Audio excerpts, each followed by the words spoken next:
Welcome back to Second and Short. It is Friday, March 14th, 2025. NFL free agency finally kind of settling down a little bit. It has been unbelievable over the last week, but things finally starting to fall. Still some dominoes that we're waiting to fall, but the MLB certainly heating up, getting a little bit more news there as we're now just 2 weeks away from opening day. We're a week away from the Tokyo series to start off the regular season, technically.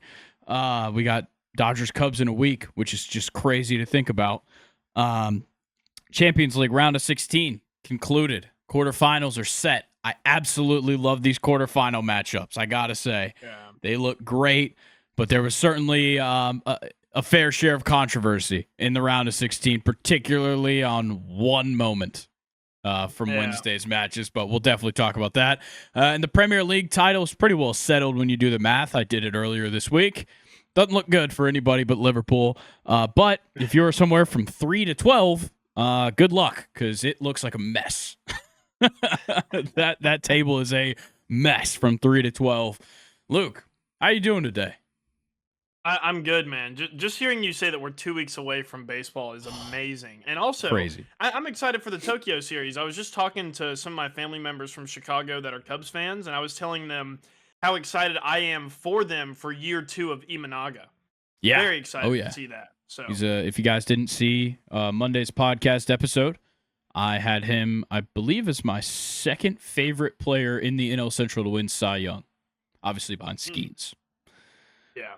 Skeens is interesting, but that's not the time nor the place for that conversation right now. What I do want to tell everybody, what I do want to tell everybody though is it's not the time and the place right now. But when you're done here, go back to Wednesday's mock draft video on YouTube. If you guys are already watching on YouTube, of course, subscribe here first and watch this episode first, and then you can go back and enjoy the mock draft video. I thought it was super fun. It was interesting to go back and look at 2024 versus 2025's mock draft video. Some stark differences when you put them side by side. I think the first difference is not even about how I look or how the video looks. It's how fucking slow I was talking last year. I mean, I couldn't even watch it. I was talking so slow. It was crazy. But now I do think we've kind of figured out a little bit more of a process. And that was also 2024 mock draft video, our first ever midweek content. We had been doing the podcast. We had done the man on the street video for the national championship. That was the only other non-podcast content we had put out, which is crazy that was like kind of the start of it. And now we're here a year later, and mock draft 1.0 is off to I'd say interesting start because of when I dropped it. I mean, really hard to make that mock draft. I'll say that with the timing. But it was extremely fun. So please go check that out. You could also see the graphics that I made for them on Instagram and TikTok. And for mock drafts as well, the schedule continues. Next week, Luke's going to be dropping his mock draft video on Wednesday. So that is something else to look out for. I did talk to Colin. We're just going to do a graphic for Colin. He's not going to do a video. So that'll be the week after Luke. So 2 weeks from this past Wednesday will be Colin's mock draft coming to Instagram and TikTok. So a lot of stuff to be on the lookout for. And then the week after that, another Premier League Team of the Month from Luke. Week after that, my mock draft 2.0. And then we're only 2 weeks away from draft night. I mean, we are absolutely rolling right now. And we appreciate you guys being here for it. So make sure you guys subscribe here on YouTube and turn on post notifications. Give us a like on this video, a like on that mock draft video when you go back and watch it. And today, comment your AL Central standings prediction. Luke, we're going to talk some headlines today to start off the show. Is there anything that we need to hit on before we get into that? No, man, I don't think so. Just mind my eyes. I mean, like, my eyes right now just scream like I slept 3.5 hours last night. Wow. Like, I was looking at myself just now. I barely hold them up. Dude, surprisingly, I slept for like 8.5 hours last night, which just does not happen. It was amazing. I didn't even set an alarm this morning for the first time in like months. It was great. Wow. Absolutely wonderful.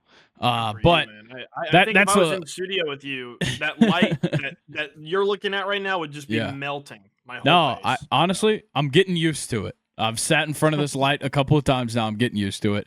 But today we've got the headliners to start things off, and then we'll go AFC South grades, AL Central preview, talk Premier League weekend, and Carabao Cup final. That is going to be an interesting thing for me to follow this weekend. Champions League round of 16 we'll talk about, and then, of course, we'll round it out with questions time. Shout out to Nathan for submitting some questions despite having a root canal today. Like a flu game. Yeah, flu game from Nathan, and I'll say he underperformed because there's only 4 questions. Spoiler alert.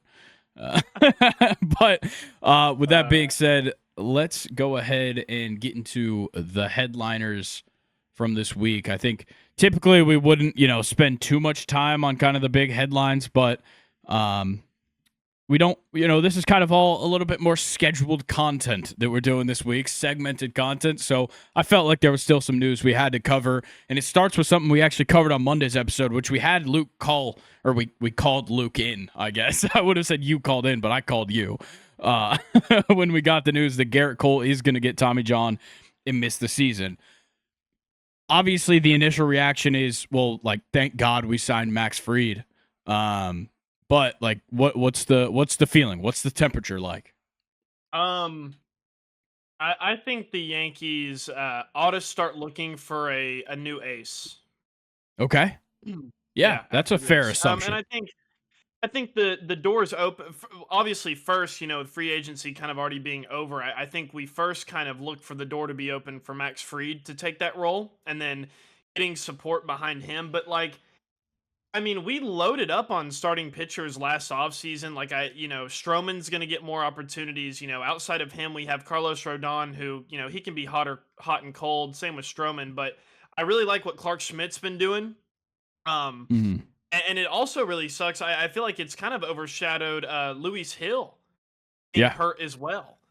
Yeah. That really sucks. So I don't know. I think as much as I like Garrett Cole, I think I'm a little bit hungry after making it to the World Series and getting, embarrassed. So I'm kind of wanting the Yankees, I think, to move on in a different direction, even though, we were the team that Garrett Cole won his first Cy Young with, and I think that's very special. Yeah. That was a special season. His performance all of postseason last season was special.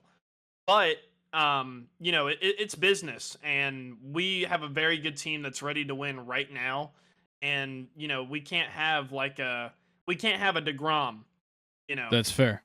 That's fair. I think regardless of this injury, you were gonna have to replace Garrett Cole sometime soon. He's 34 years old. He's gonna come back from this Tommy John at 35, and there's no promises that he's going to be the same guy that even he was last season.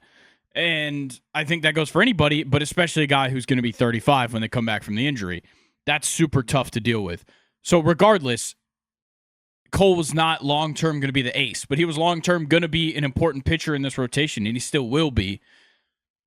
It's just, how does that go from here? And I think it's so much easier said than done to say we need to go out and get a new ace or be looking for a new ace, because most teams just have to get lucky on a prospect. That's how most teams operate when it comes to this, and you're not really going to go out and sign your ace in free agency, at least a guy who's going to be there for years.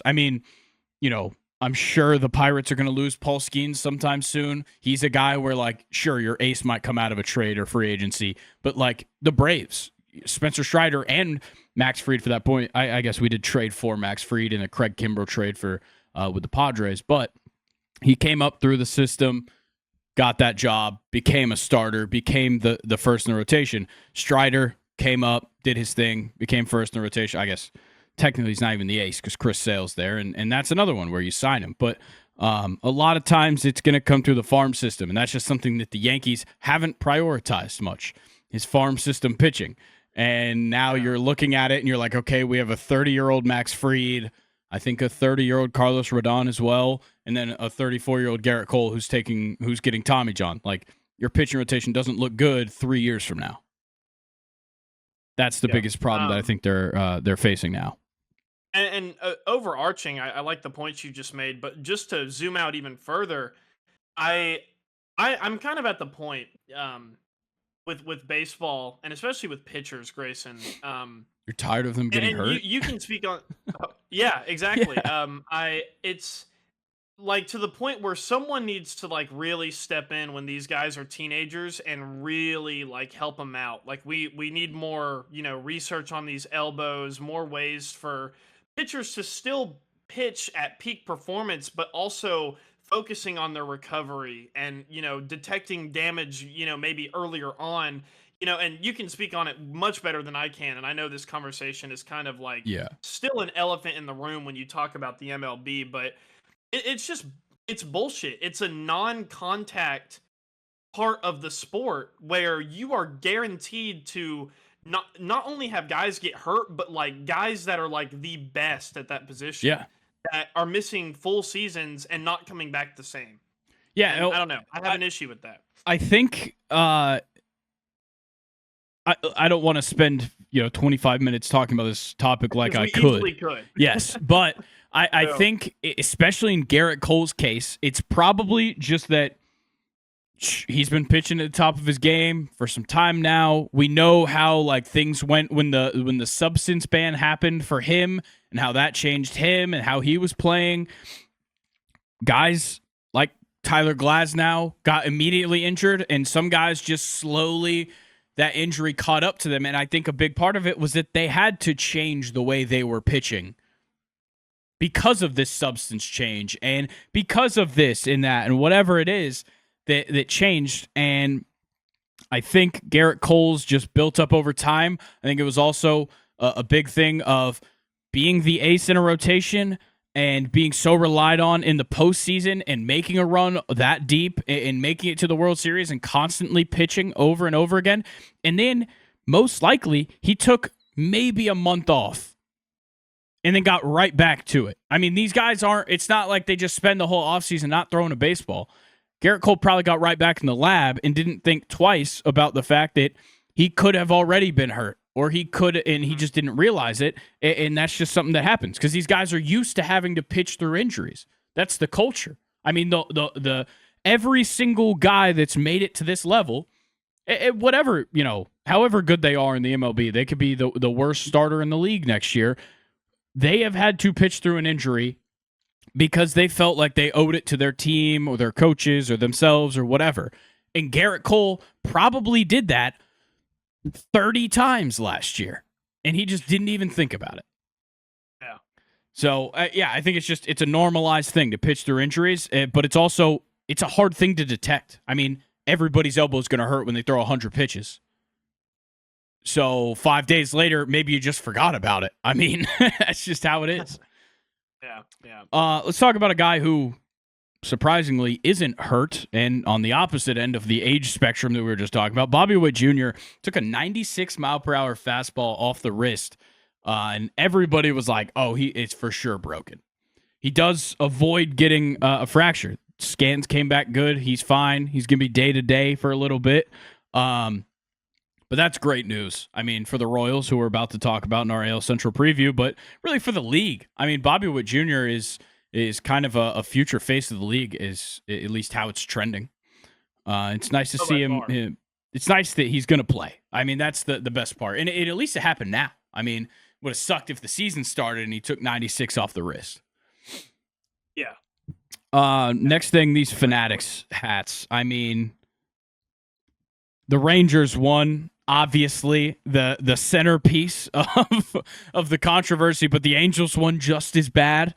The Rangers one being it said Texas. But okay, this is what I don't understand is why would anybody want that hat in the first place for any of their teams? Putting the logo, the normal logo in the middle of the script logo looks horrible on all the hats. All of them. Yeah. And for the most part, almost the entire league, if not the entire league, their logos are letters. Almost everybody. So you're just overlapping letters. It made no sense in the first place. And then how does Tetas get through everything? How does that get through every quality control check there is? Because it's not like these things. Yeah, it's not like somebody just made that and then just like sent it up and they were like, all right, it's good to go. No, like 500 people have to set their eyes on this thing before it goes up on the website. Yeah. Like, how did that get through? It's crazy. And then the Angels one, it was like ANAL or ANAELS, which is just anals. So, yeah, just bad look. I think they had a couple other ones that they took down out of that collection, but like take all of them down because they suck. They're horrible. Yeah, I thought that was a very interesting thing that's been definitely talked about a lot in the MLB world these last couple days. Over onto some NFL headlines. The Rams released Cooper Kupp. Initially, when we were coming into the offseason, they said they were going to look for a trade. Seems like they weren't liking the value they were going to get in a trade back, so they released him to help the cap space. I'm very interested in where he's going to go. Seems like what I saw last night, the favorite was the Steelers somehow. Even though you guys already have DK Metcalf, I don't think the Steelers are going after him at all. The team that not a lot of people are talking about was Seattle. I mean, Seattle just freed up a ton of cap space. The only wide receiver really is JSN after, looking back on what they had last year. I think Cooper Kupp would be great, and he's from Washington. I think that was a natural fit late in your career. It makes sense to me. Yeah, what's past tense wash? Well, okay.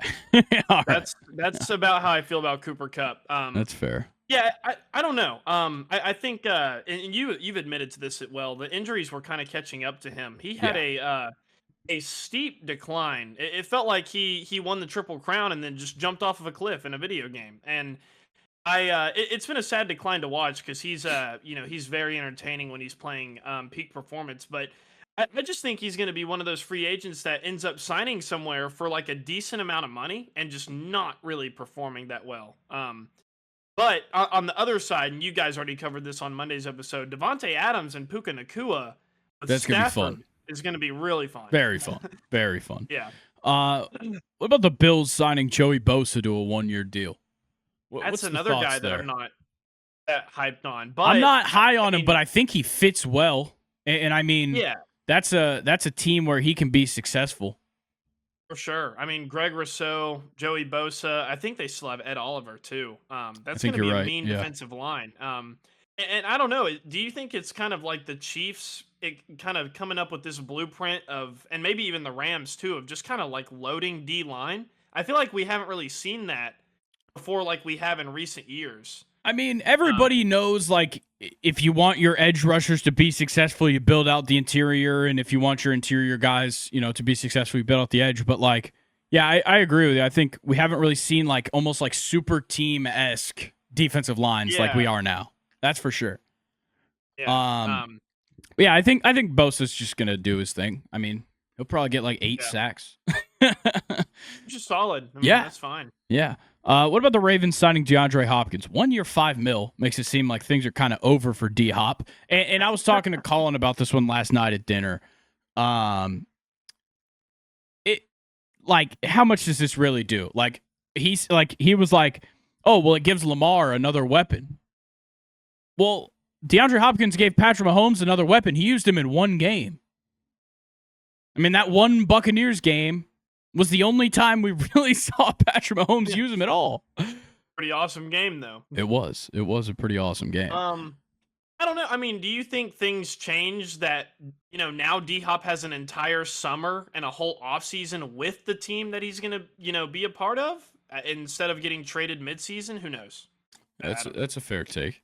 What do we think about the 49ers considering trading Christian McCaffrey?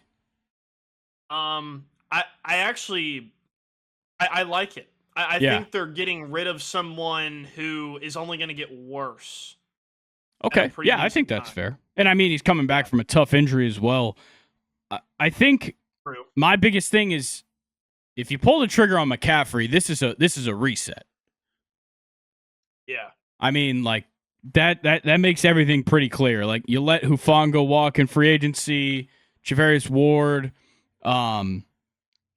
you cut Javon Hargrave, you cut Leonard Floyd, you traded off Debo. Like things are changing in San Fran for sure. So this is, if you trade off McCaffrey, you cut Juszczyk as well. But if you trade off McCaffrey, It's kind of, it's a sign of the times, I guess. I see that you're chewing, but you can wait. But I'll bring up Leonard Floyd as well, signing with the Falcons. Okay, so Mike and Colin didn't seem very entertained by this move. But this is a guy who, since the 2020 season, hasn't had less than 8.5 sacks. I mean, that's something I'm looking forward to. That was pretty consistent. As a Falcons fan. Yeah, and he's had up to, I think his best was 11.5, 10.5. So, like, I'm all for that kind of contribution. Yeah. I wanted to go back to the 49ers and all the guys they've lost, because I don't think you said Dre Greenlaw, did you? No, I forgot that one too. I mean, yeah, everything. And even just hearing you run through those names, I didn't really realize that they were kind of offloading all of those guys. Like, it just never kind of dawned on me that they had gotten rid of everybody. But even, like, having trouble with Brandon Ayuk last season too, like, kind of wanting to trade him, and he comes back and he's just like not the same guy at all. I have no idea what's going on over there. And then he gets hurt. Yeah. So it's very interesting. I think they're definitely moving in the right direction with doing that, though. Yeah, and you're gonna have to pay Purdy this offseason, most likely. So it just seems like everything's kind of changing there. But I kind of trust Shanahan, and I trust John Lynch, the GM. So definitely. that part I don't mind. Last two things: Russell Wilson visiting with the Browns today, Thursday, as we're recording, and the Giants on Friday. Notice I didn't mention the Steelers. I would assume he's been in conversations with the Steelers the whole time anyways, but specifically meeting in Cleveland today and the New York on Friday. What do you think as the Steelers fan here? At this point, Fields is already gone. He's a Jet. Is Russ the path? Is that the move? Or is it the draft? Maybe Rodgers. I definitely... Yeah, I definitely like the idea of him and DK having played, 3 decent seasons with each other. Yeah. But if you kind of want to flip it, and I know this isn't that strong of a connection, but George Pickens has said before that he would like to play with Aaron Rodgers the most. He said that a couple of years Interesting. ago. I mean, you know me. If we're talking about Aaron Rodgers, the mouth is wide open. I'm salivating. I mean, you have to get an Aaron Rodgers Steelers jersey if that happens. Oh dear God, bro! It better be like a sick number too, like 0 or like 1 or something like that. No, I'm kind of leaning more towards A-Rod, but we have to draft Jackson Dart or a quarterback with our first round pick, regardless if we re-sign Russell or Rodgers. Wow. I think if you sign somebody, you wait till the 2nd or 3rd. But if you're not going to sign anybody, you definitely draft. Because, I mean, that's a month from now.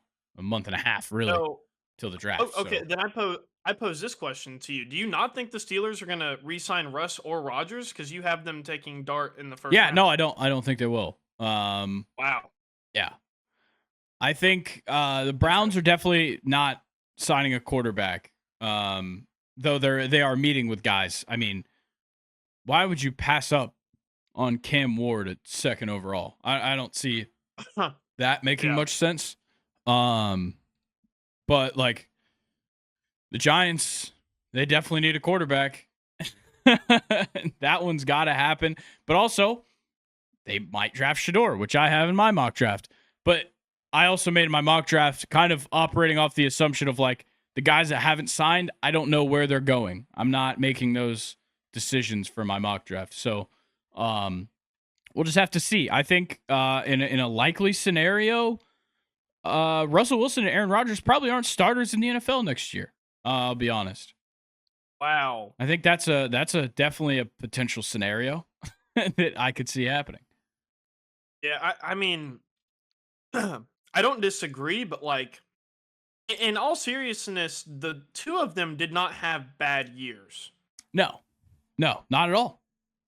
But I think it's just how things evolve. I mean, if I was one of them, I would have wanted to, get to Indianapolis because there's a quarterback there that you could easily beat out in camp. Or just by trying and doing the drills. I mean, I think there's a serious conversation to be had about Daniel Jones actually competing for that job, which sounds unbelievable. And I know that I like to believe in Daniel Jones a little bit too much, but like that's a real thing. Daniel Jones is coming in to challenge Anthony Richardson for the starting job in Indianapolis. Don't get it twisted. I would take it a step further and say that Daniel Jones is guaranteed to get playing time. Well, yeah, season. because Anthony Richardson is, of course, going to throw 4 interceptions in a first half, and like Shane Steichen has to bench him. Definitely. I mean, if you're willing to put in, Joe Flacco, I think you'd be willing to give Daniel Jones a shot as well. Yeah, I mean, why not? Just throw everything at the wall and see if it sticks. Yeah. And then final thing, the Chiefs restructured Patrick Mahomes and Chris Jones, freed up nearly $50 million in cap, so you could see them go out. Probably make additions on the defense, if I had to guess. I think the offensive line is going to be addressed in the draft. So them letting Tooney go, I've got them taking an offensive lineman in the first round. But we'll just have to see, because I mean, the Chiefs like to just pull things off out of nowhere, and just find a guy. I want to know who interviews wide receivers that they draft. Hey, from what we know, Xavier Worthy may not have done anything wrong. That's actually good to hear. Yeah. The same day that happened, like that he got arrested, that night they said they're not going to, like, that county or whatever isn't pressing charges. So good. Maybe it clears his name. I did see that the girl that put in the request is now trying to get some kind of precautionary order against him. So I don't know. Weird situation that I feel innocent like until proven guilty. Yeah, I think that's unless what we'll have to offer. Rice. Yeah, or Justin Tucker. Yeah, or Deshaun Watson. Yeah, any of those guys. Because like I mean, one is one thing. 100 is a little different. It's not 100, but too many. I'll say that. Yeah. Okay, I think that's gonna wrap up the headlines. All right, on to our AFC South season grades. Overall kind of thing on this division, maybe the worst in football this year. The NFC South certainly contends for sure. But when we're talking about 2 teams in the top 5 draft picks, I mean, there's a problem for sure. And we're going to start with that team that is the highest draft pick, the number 1 overall draft pick, the Tennessee Titans. They get an F from me. I mean, that's a textbook F. Yeah. They get an F plus from me because I wanted to distinguish them between the Jaguars. Obviously, I know F plus is not a thing. But yeah, that's fair. So wait, hold on. Is F plus better than F or worse than F? Better than F. I just want to make sure, because like I guess in some odd world, an F being the worst, an F plus is almost the. I don't even worry about it. I'm playing mental gymnastics right now. Talk about the Titans. Yeah, so obviously they were, total shit. And they had a lot of exciting additions, going into the team, mainly Tony Pollard. And you and I kind of were. He was a very confusing player to follow because first half was great, always great. But I guess it was just the skill level of the team not being able to keep up with the other team kind of made them have to go away from Tony. And I don't think he really got utilized the best that he could have. But interesting stats here. 8th in time of possession per game relative to the rest of the league. I thought that was pretty interesting. And defensively, they were 2nd in total yards against per game and 2nd in passing yards against per game. I guess the addition of L'Jarius Sneed helped. Yeah, but they were 19th or worse in every other defensive stat. So I like the idea, even though we're kind of going in the past here. Keep Will Levis for 1 more year. Go ahead and get Abdul Carter because I think Harold Landry could use some help. He's coming off of a 9-sack season. Yeah. Really enjoyed him there. And then to keep it with linebackers, Kenneth Murray, I think will just continue to get better. He was a very overlooked middle linebacker in the league last year. I think they should probably overhaul all of their wide receivers, literally just flush them all down the toilet except maybe Calvin Ridley. And then Nick Westbrook-Ikhine left, so that sucks because he had a lot of touchdowns. I think he had 9 touchdowns. Yeah. Crazy. Which was insane. On like 300 or 400 yards. Yeah. Can I fact check you real quick on Harold Landry? you said you wanted to help him out next year, you'd have to move to New England to help him next year. Bummer. That's brutal. Well, and Tough one. Abdul Carter is honestly a necessity at this point. Oh, and yeah. then the last point I wanted to make is Amani Hooker. I didn't really hear much about him until I looked over Pretty good. the stats, but yeah, the Titans had 11 interceptions on the year. Amani Hooker was 5 of them. Wow. Oh. Wow. Yeah, so they get an F plus because I think the second in total yards against per game and the second in passing yards is kind of impressive. I wouldn't have imagined that. That's fair. So. I'm still just going to give him a flat out F. My main notes on this is just things that I thought would happen this season for the Titans. Will Levis taking a step forward. Nope. Maybe a step back. Honestly, some of those interceptions and like the memes, like once a week, he was just the best meme in the NFL. Calvin Ridley, big year. Nope. Tony Pollard balling out on his own. Nope. Same exact year he's had the last 2 years before that. Big year for Jeffrey Simmons. Nope. Lowest sack total he's had since 2020. And a big step forward for the rest of the defense. Secondary, sure. Defensive line, not so much outside of Harold Landry, and now he's gone. Titans get an F. I mean, I had relatively high expectations. I mean, this was a team that I was like, they're making some good moves. They're moving in the right direction. Nah. Nope, they weren't. The opposite. What about the Jacksonville Jaguars? They were the third place team in the division. One more win than the Titans, and they're picking 5th in this year's draft. Insane, right? Yeah. The Jags get an F minus. Wow. Okay, so worse than the Titans. Yeah. Okay. I think when you watch the Titans, you actually kind of thought that like they could win some games. Jaguars, I never believed in. 24th or worse in every offensive stat category. They were dead last in time of possession. I wanted to highlight that as well. 25th or worse in every defensive category. I feel like their offensively, the time of possession should have been better. Like with Tank Bigsby kind of showing up, having some good games, you would think. But yeah, it's an interesting stat. I mean, you were dead last in passing yards against per game. So kind of to, contrast from the Titans, you're on the opposite end of the spectrum there. Yeah. I literally, this is one of my comments, man, IDK, but what I do know is Brian Thomas Jr. is the man. Yeah, I mean, like my first note, everything went wrong at some point this season other than that you drafted Brian Thomas Jr.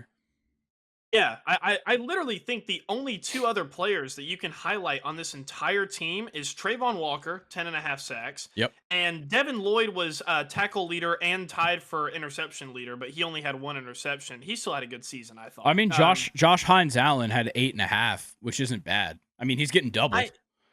But from how we hold Josh Hines-Allen like in our heads, that's fair. He really have the output that we would have expected? My thing watching him is he got doubled a lot, which is what opened the door for Trayvon Walker to get so many sacks. That was my biggest thing. Always gets more sacks than Alex Highsmith. Fair. But I see that's a good point that you made. But yeah, I don't know. I think Josh Hines-Allen moving forward could be a guy that you don't need to keep. Yeah, that's fair. I think they extended him relatively recently, so I think he's going to be around. But I think you're right. I mean, the rest of the defense, though, borderline hard to watch. Oh yeah, like that. Like you mentioned, the passing yards against. A far cry from the days of Jalen Ramsey in that defense. Yeah, tell me about it. My thing is that kind of, I guess, I kept finding silver linings in things for them, where it's like ETN clearly took a step back, big time, but that allowed us to see Tank Bigsby, who like might actually be the starter next year as we start things off, and then Trevor had some struggles at times. Really, most of the time was kind of struggling. And then he gets hurt, and that was just like, I think it kind of allowed us to be like, okay, well, maybe he's been hurt. And I think that's what it was. I think that was the case, is that he has been hurt, and he's been playing through an injury, and then it just got so bad, he was like, I got to get the surgery. And then I also don't want to blame them for, like, not, like, nobody producing outside of Brian Thomas Jr. because Evan Ingram missed half the season and so did Christian Kirk, which is also kind of just unfortunate. So I gave him a D-. Which wow. I think there was a couple things where I was like, you know what, I'll give them some credit. That was the only thing that got them out of an F. Yeah, which is interesting because for me that was the Titans. Yeah, I didn't give them a lot of credit for much, mainly the offense. Yeah, which is fair. But yeah, now that we got these two shitters out of the way, we got now a mid. Let's get to another one. Their record may say otherwise, but I mean, watching this team play football was difficult. That is true. Speaking of difficult, the Colts is the team we're talking about. I gave them a D. I mean, when I weigh expectations with this team, I think what drags them down. A season before this, they were a dropped pass by Trey Sermon away from the playoffs. I mean, this was literally a team that should have been in the playoffs the year prior. And they kept everything. Richardson came back healthy. I mean, sure, you didn't keep Gardner Minshew, but whatever. That was the change. Richardson was healthy. Jonathan Taylor's back. Pittman, Downs, Pierce, all back. You brought in some good defensive players to add to a defense that also almost all came back. Why did you not play well? Why was it so hard to watch this team play? Like, this whole division was torture. But the Colts in particular, it was just like, is Anthony Richardson going to take a step forward this season? No. We found that out really quick. And then it was like, you know, at least Jonathan Taylor's still amazing. And they had an entertaining defense to watch. But, like, the position they found themselves in was just not where a team with this kind of talent should be. They are such a talented team, and they can't get over the hump. And I think, obviously, it starts at the top. I mean, I've been blaming their issues on Chris Ballard for some time now. Their GM, he sucks. But you have a defense that is so good and, like, stacked. I mean, when you go up and down, you've got great players in the secondary. You've got one of the best linebackers in the league. You've got one of the most respected defensive linemen for like the last decade in DeForest Buckner. You have players that should be contributing, and they're not. And I don't know exactly where that starts on the defense, but I know on the offense it starts with Richardson. Yeah, and to further that point you just made, they were 24th or higher in points against per game. All these stats are going to be per game. Points against, total yards, passing yards, rushing yards, and sacks. But they were 5th in interception. Yeah. Offensively, it doesn't get better. 30th in time of possession, but they were 8th in rushing yards per. I loved how you highlighted Jonathan Taylor. I feel like he didn't really get enough attention like he should have. He only played 14 games, but like he averaged 102 yards per game. Yeah. I mean, dude was going off. He did have like a 200-something yard game near the end of his season that I think I think so. Was an outlier for sure, but he was pretty consistent. I mean, very good. And then on the other side of the ball, Zaire Franklin, holy shit, 173 total tackles, 2 picks, and 3.5 sacks. Yeah. It did it all for him. Two more interesting stats I want to highlight. A.D. Mitchell, I hated to see that. Non-existent. Kind of the same with Leatu Latu. I think there's some room to develop, but wasn't he somehow was he a finalist for Rookie of the Year? Or am I crazy? Or no, that was Chop Robinson. Chop Robinson was thinking. Yeah, one of the edges. Leatu Latu. I was right. Just saying. I was right about Leatu Latu. But which is insane because, like you made the point earlier, he was coming into a defense that was already, like, had some dogs. Yeah. Here's a little bit more proof that Ballard's a bad GM. I mean, look at the guys he got drafted ahead of at his position. That is true. Yeah. It's crazy. Yeah. And last thing I want to make with the Colts here, you didn't have a receiver break 1,000, but 3 of them had over 800. Yeah. Yeah. I thought that was interesting. Yeah, it was a very odd team. I'll say that. Yeah. I'm not looking forward to the future of that team. Like we talked about in the headline section, Daniel Jones might actually have a reason to start football games next year for the Colts. And the Steelers might be ringing up Indianapolis asking about Richardson as well, I've heard. So interesting. I don't know. I don't know if you want that. I'll say that. He is the Nicholas Jackson of the NFL. He's so raw, but like the talent is there. Oh yeah, it's so there. So there. Like, I mean, what was it? Week 1, that throw that he had everybody had everybody's panties in a knot. Yeah, but also he could do that and go like 1 for 16. And everybody would just be like, look at this crazy thing Anthony Richardson did, and just not talk about the rest of the game. That's my problem with it. Let's talk about the Texans, the team that won this division with 10 wins. I'm giving them a B. I would totally give them a B+, but they were like so close, and I would still not give it to them. Really close to a B+, but I'm giving them a B. Okay, B- because I thought they were going to get better from Stroud's rookie year, but they got a little bit worse. That's fair. So B-. For me, the playoff game is what lifted them up, for sure. The playoff game against the Chargers totally changed things for me. Because if you look at their season, I mean, they went through an odd stretch, but like they beat the Bills in like week 5. Unreal that they beat the Bills in week 5. And like when they did that, I was ready to roll. I was like, oh yeah. I mean, preseason, I had Texans Lions as my Super Bowl. I was in on the Texans going into the year. And after that Bills game, every little problem started to reveal itself. The offensive line, atrocious. All season long was so bad. But like, and then you look at Stroud, and of course he can't get the ball off in time, but he's not putting up the numbers that we expected at least. He still didn't have a garbage year. It's not like he was a bad quarterback. He just didn't have the numbers we expected. The wide receiver injuries keep coming up after that. Then it's the loss to the Jets. Brutal. A few weeks later, it's the loss to the Titans. And then it rounds out with that Week 17 embarrassment by the Ravens. I think, what was it, 33-2? 31-2? Unreal. Yeah. But that all being said, you did beat the Bills during the year. And Joe Mixon was probably a top 5 pickup of the offseason last year across the whole league for his contributions, even though he slowed down at the end.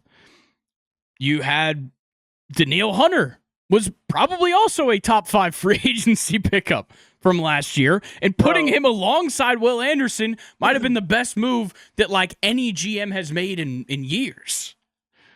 12 and 11 sacks out of those Unbelievable. two. Unbelievable. Yeah. And then you just back him up.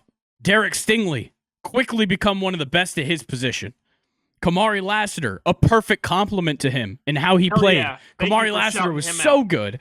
And maybe this team did underperform our expectations.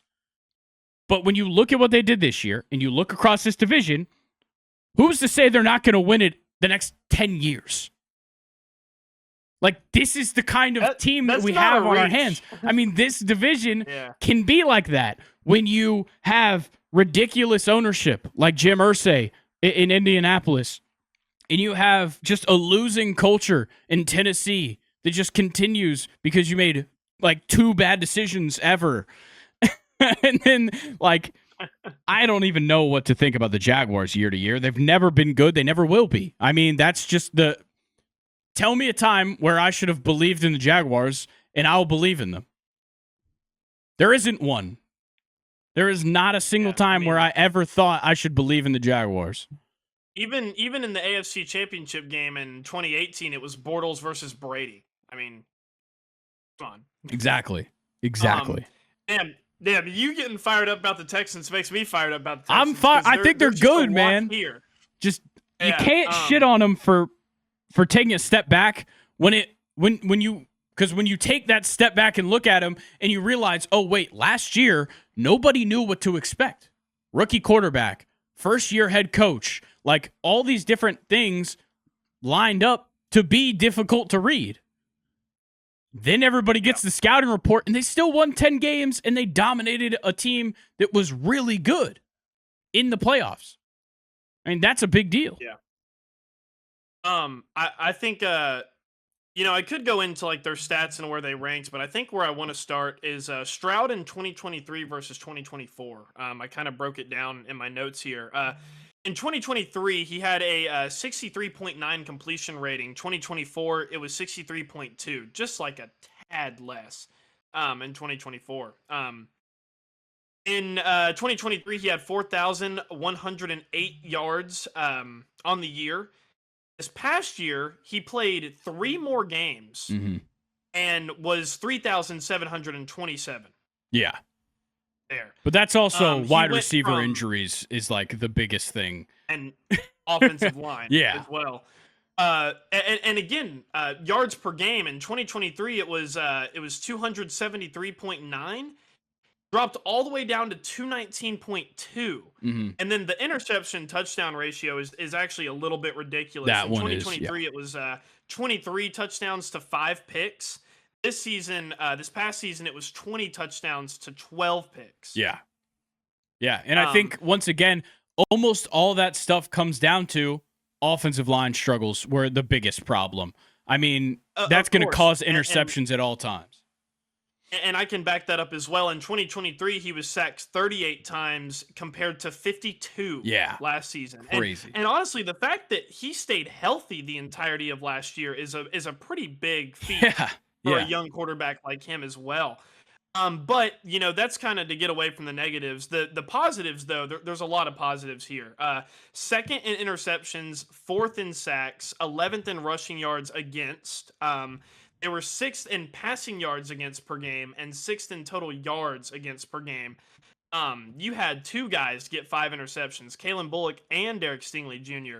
Kamari Lassiter was a fantastic kind of like, I think he was a 2nd or 3rd round. Yeah, I think so. 3rd from Florida. Only player on this team with a safety on the year, by the way. I thought that was interesting. Joe Mixon, very good season. Like you said, one of the best free agency pickups of last year, but he only finished with 1,016 yards. But I think what contributes to that, and it's something that you didn't bring up, is Damon Pierce only had 300. Yeah. Like no RB2 on this team. And I feel like the meta is kind of to have one in the league of today. But I mean, you say that, but Saquon Barkley, Derrick Henry, Joe Mixon were like the 3 best running backs last season. What I would say Jahmyr Gibbs was better than Mixon. Okay, well, yeah, sure. Other 2 for but sure. I mean, David Montgomery also missed, the last 6 games of the year? Yeah. And Gibbs was still putting up crazy numbers with him there, but... That is true. The Lions are a different monster. I don't know. It's hard to compare their players to anybody. Yeah, that's very true. And yeah, I guess just kind of to recap, I did give them a B- because I think that their season was more of a grind. I do think they downgraded, but to your point, I think it was for the best. They still had a lot of guys show out, and defensively, they absolutely no complaints at all. Yeah, I mean, they're even just to get an idea from the inside of the building. At the end of that season, they fired their OC. They won 10 games. They won a playoff game. They had one of the best running backs in the league, and they fired their OC. Yeah. So obviously it wasn't up to their expectations either. But shout out to Matt Burke, the defensive coordinator, because that was quite the showing that team had. All right, does that wrap things up for the AFC South? I believe so. All right, it is time for the AL Central preview. Very excited to talk about this division. It was the biggest surprise of the MLB last year, and we all had some hot takes to start off the season last year. This year, we'll see, because I believe you could quote me with the Guardians' 4th place last season. I think that was my prediction, so there's no telling how things are going to go this time around. But we're going to start off with our standings here, and we start at the bottom with, you guessed it, the Chicago White Sox. I would assume you agree. Yeah. Definitely. Yeah. Definitely. I guess, like, I'll just say one thing, and then I'll let you kind of just run with it. For the love of God, trade Luis Robert so we can watch him play meaningful baseball, and he doesn't get forgotten about. Yeah, I mean, this team's just awful. And I think that's going to happen, too. It's awful. And it sucks that Luis Robert has to sit there and be a part of it because everybody else has gotten out. But he's there. Him and Andrew Vaughn just there. And that's about as much as you could say. But yeah, this team's awful. I mean, are they going to be the worst team in history again? Probably not, if I had to guess. I mean, they could go for 40 wins instead of 41, but I don't know. They'll probably win a couple more. Will they be one of the worst teams in the league? Definitely. I mean, you can count on this team to win less than probably 55 games. Yeah. I think what's good for them is they didn't lose anybody in the offseason, but they also didn't really add any. There was nothing to lose. I mean, and that's They lost Garrett Crochet. That's the biggest loss. You traded him away. Which, that's a major loss. Yeah, I want to talk a little bit about that because a team can be bad in the MLB, but for an organization to be bad, you need to be making missteps everywhere. How did you end up with Edgar Quero and Kyle Teal in your minor league system? They're two catching prospects. And you ended up with both of them. They're both at the AAA level. They've both been playing at AAA, so they're both on the doorstep of the bigs. And now you have both of them on your team. What are you doing? Like, you're literally making mistakes everywhere. It's crazy. Absolutely insane. But, like, the lineup sucks. The rotation sucks more than it even did last year because you lost Crochet. And the bullpen is just as bad as the rotation. There is zero silver linings. There is nothing to look forward to on the south side of Chicago. And it's so weird how we riff sometimes because I was just about to start talking about the people of the south side of Chicago because there's a market there. You have fans that are so ready to support you when you're good, but like you're giving them genuinely nothing to get excited about. Yeah, absolutely nothing to get excited about there. And it's a shame. It really is a shame. But yeah, they're absolutely dead last in this division. No ifs, ands, or buts. Yeah, probably dead last in the MLB. If I had to guess. Let's move on to the fourth place team. Obviously, we're not in the same order. We might be, but I'm going with the Twins. I also went with the Twins. Okay, so this is a repeat of last year. They also came fourth last year. They just don't do it for me. That's my biggest thing with the Twins. They just don't do it for me. I like Pablo Lopez, but I don't really like this rotation. Joe Ryan's fine. And the lineup hasn't really changed, which isn't necessarily bad, but it's not good. I mean, you're banking on all of these players that were fine last year to take a step forward. I mean, like that's just not realistic year over year. It's just not. Yeah. I mean, like how many grand slams can you rely on Royce Lewis to hit in a season? How many times can you rely on Byron Buxton to even make it onto the field? Yeah. That's my problem with the Twins. Everything could be different this year. We try and give them these expectations every year because last year they won 82 games and they were fourth in this division. So me saying that they're fourth just means that like they're going to play like they probably should, which is like a 78 win team. Yeah. They're kind of like treading into Mariners territory. Yes. They're just right there, but there's nothing that gives you the oomph of like, oh yeah, this is really it this year. It's a great take. I'm not falling in that trap ever again because fuck the Seattle Mariners for doing that to me. I'm not going to make the mistake with the Twins. But yeah, just like you, I love Pablo Lopez, but I'm still kind of waiting on him to just be like the guy of the MLB. And I'm not too sure if that's going to happen. I don't know. Still also waiting on a healthy... Yeah, I mean, still waiting on a healthy Byron Buxton as well. Maybe with the addition of Harrison Bader, he can get moved out of center field. But then again, he was DHing for a while already. Yeah. So, what's going to happen there? I think Buxton might be a more curious case than Mike Trout. For sure. Yeah, you could argue that. And then Trevor Larnach is a year older. Sure is. So is Jose Miranda. So also, how is Edouard Julien just like not making the lineup? I mean, he seemed like surefire getting in. Nope. Just all of a sudden, doesn't seem like he's going to make the lineup this year, which is odd. Yeah. Weird. I don't know. Um, The Twins just don't do it for me. Yeah, they don't do it for me either. But it's like I said earlier, it's frustrating. They have something there. It's just they're not moving anywhere forward with it. Yeah. It's unfortunate. Last thing before we move on. Love Johan Duran. Fantastic closer. Love him. Yeah. That's it. Yeah, he pairs well with Cristiano Ronaldo in the Saudi league. Thanks. Thank you. It's spelled different. Yeah. But let's move on to our third place teams. I got the Tigers. This is where it's going to get iffy. Okay. Oh, the Tigers. Yeah. No way. Okay. Yeah. I've got my points, ahead. but okay, yeah. I would have loved to put them higher. That's my first note. I would have loved to put them higher. They didn't make the moves they needed to. They needed to make a splash. Gleyber Torres ain't a splash. I'm sorry. Gleyber Torres is not a splash. And it just, I just don't totally believe in the lineup. I really don't.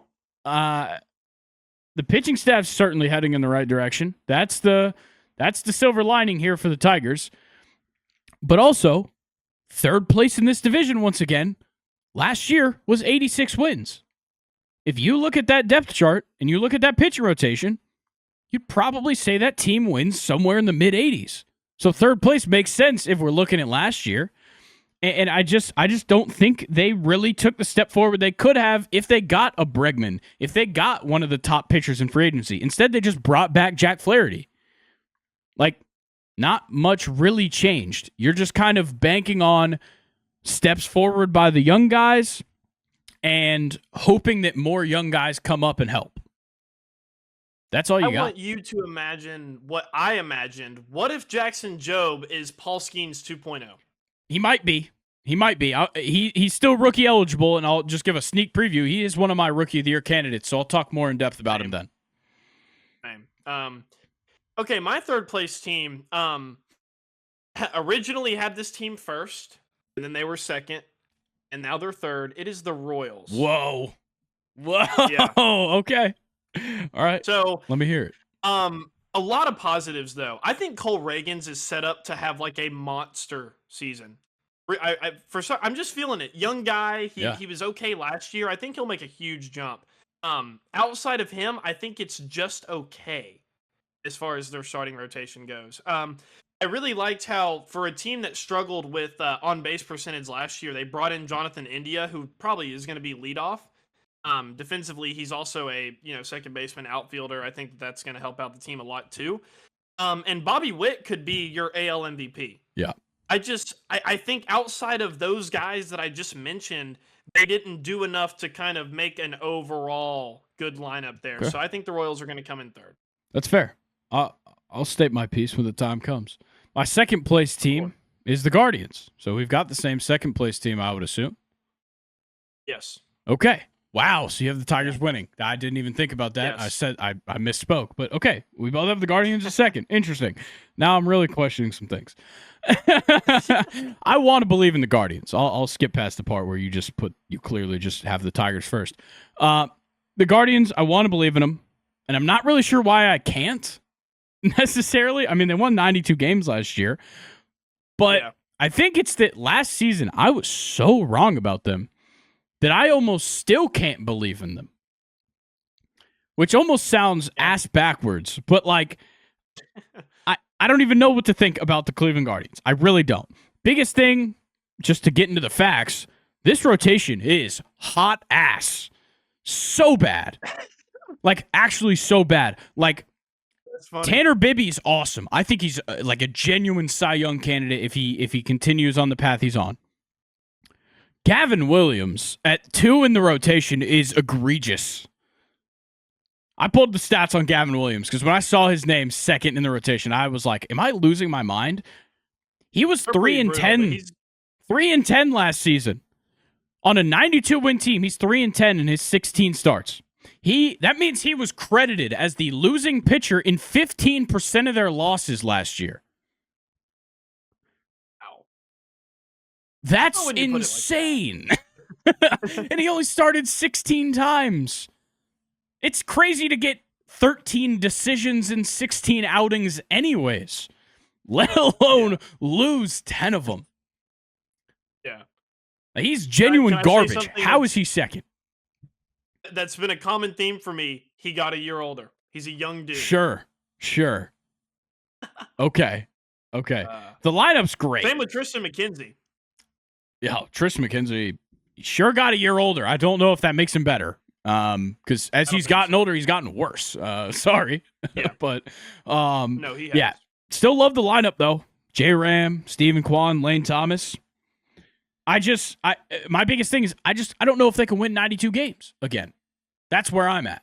I don't think they did what they needed to win 92 games. Yeah, I like it. When I was taking my notes on the Guardians, the first thing I looked up is when is Shane Bieber going to come back, and he'll be back in June, which is still pretty early on. Too long to wait. You made the good point though that Tanner Bibby can probably hold the torch for him until he gets back though. It's just everybody else sucks. Yeah, that'll be exciting. I think adding Paul Sewald was just sexy. I love that move. I do like that move. Very, very good move. Setup man for Classe. I like it. Yeah, and we already talked about Gavin Williams and Tristan McKenzie. I think Gavin Williams, I wouldn't write him off just yet. Tristan McKenzie, we can go ahead and start maybe writing him off, but it hurts me to say that. And then as far as batting, Jose Ramirez could always be up there for an AL MVP. He's amazing. Good changeup. Adding Carlos Santana, super underrated. I like that one too. He's an old guy, but he's been so consistent his whole career. And some of his best years were in Cleveland. So yeah. And the Guardians, weirdly enough, I'm kind of like, I have them in this like Astros sort of bucket where like, I think the Royals to most people would say that the Royals are going to be a better team than the Guardians, but the Guardians are still that team of the AL Central. Yeah. Which is why I think they'll be second and above the Royals in my standings. I do like that. I think that's a good take. All right, number 1. I'll go ahead and do I'll do my piece on the Royals because I want to give you my undivided attention to hear what you have to say about the Tigers winning this division. Okay. I think what draws me in the most for the Royals is definitely the rotation. I think that makes the most sense. I mean, Reagan's, we already talked about it. That guy's probably a Cy Young favorite. I haven't looked at the odds, but he's probably a Cy Young favorite heading into the year. I think, well, first of all, Seth Lugo is coming off of a Cy Young finalist season, in case anybody forgot about that. He was unbelievable. Seth Lugo was unbelievable. Michael Wacha, just a solid third in the rotation guy. Love it. Bringing in Michael Lorenzen to be the 4 is awesome. I mean, Lorenzen's probably a 3 in most rotations, especially for a team at their level talent-wise. Lorenzen's probably pitching higher than the 4. And then Bubic is whatever. He's the 5th in the rotation. He might get replaced at some point. But, like, he'll win some games. I mean, he did it last year. He'll win some games. But I think the rotation is the biggest thing for me with the Royals. Now, really like the lineup. The addition of Jonathan Nia is awesome. I like that you brought that up. Really going to help out on base-wise. Really going to help out defensively at second base. I mean, that middle infield of him and Bobby Witt is awesome. I love that. Another underrated move they made, Carlos Estevez is going to be the closer. Think about how many games last season these starting pitchers who, like I just talked about, have been so good and were so good last year, went late in the game, and then the bullpen just absolutely fucked them over. They made good-ass bullpen moves this offseason that are really underrated, and like a closer like Carlos Estevez will be the difference in a couple games that they should have won last year. That's my really big thing, where it's like, okay, they won, I think they also won 86 games last year, them and the Tigers. I'm sorry, I don't have my facts here, but they won somewhere in the mid-80s. Like, Carlos Estevez being your closer changes that by like 5 wins.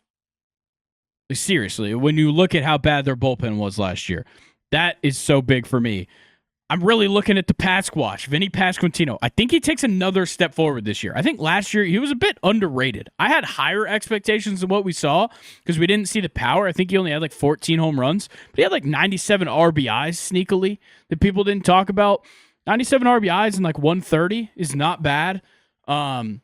So I'm really looking at him to take a step forward. They've got some young guys that I don't know will particularly come up this year, but there's guys to look forward to in that organization that could potentially make it to the show this year.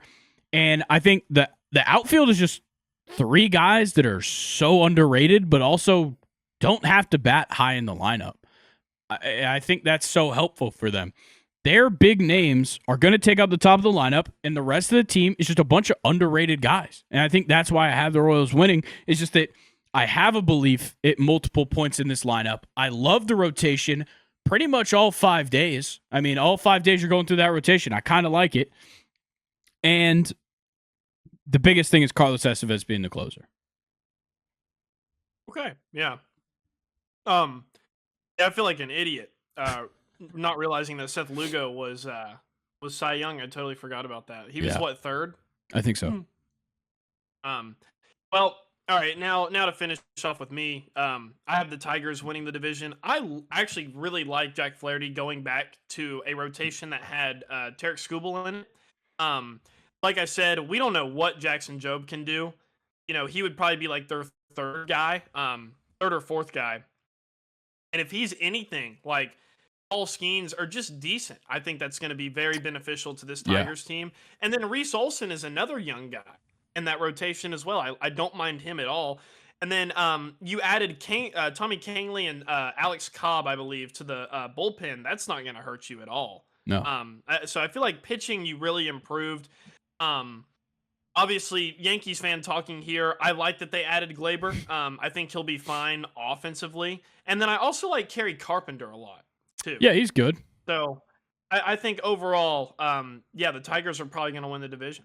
All right. Hey, that's fair. Like we said, I think this whole division's a toss-up. I mean, we can talk dark horses now. Yeah. It's really any of those top three. I mean, sure, the Twins could do it. I mean, low-key thing that nobody really talked about and neither of us have mentioned yet, the Twins brought in Terry Francona to be their manager. I mean, this the guy that was leading the Guardians to so many good seasons. He's won World Series in the past with the Red Sox.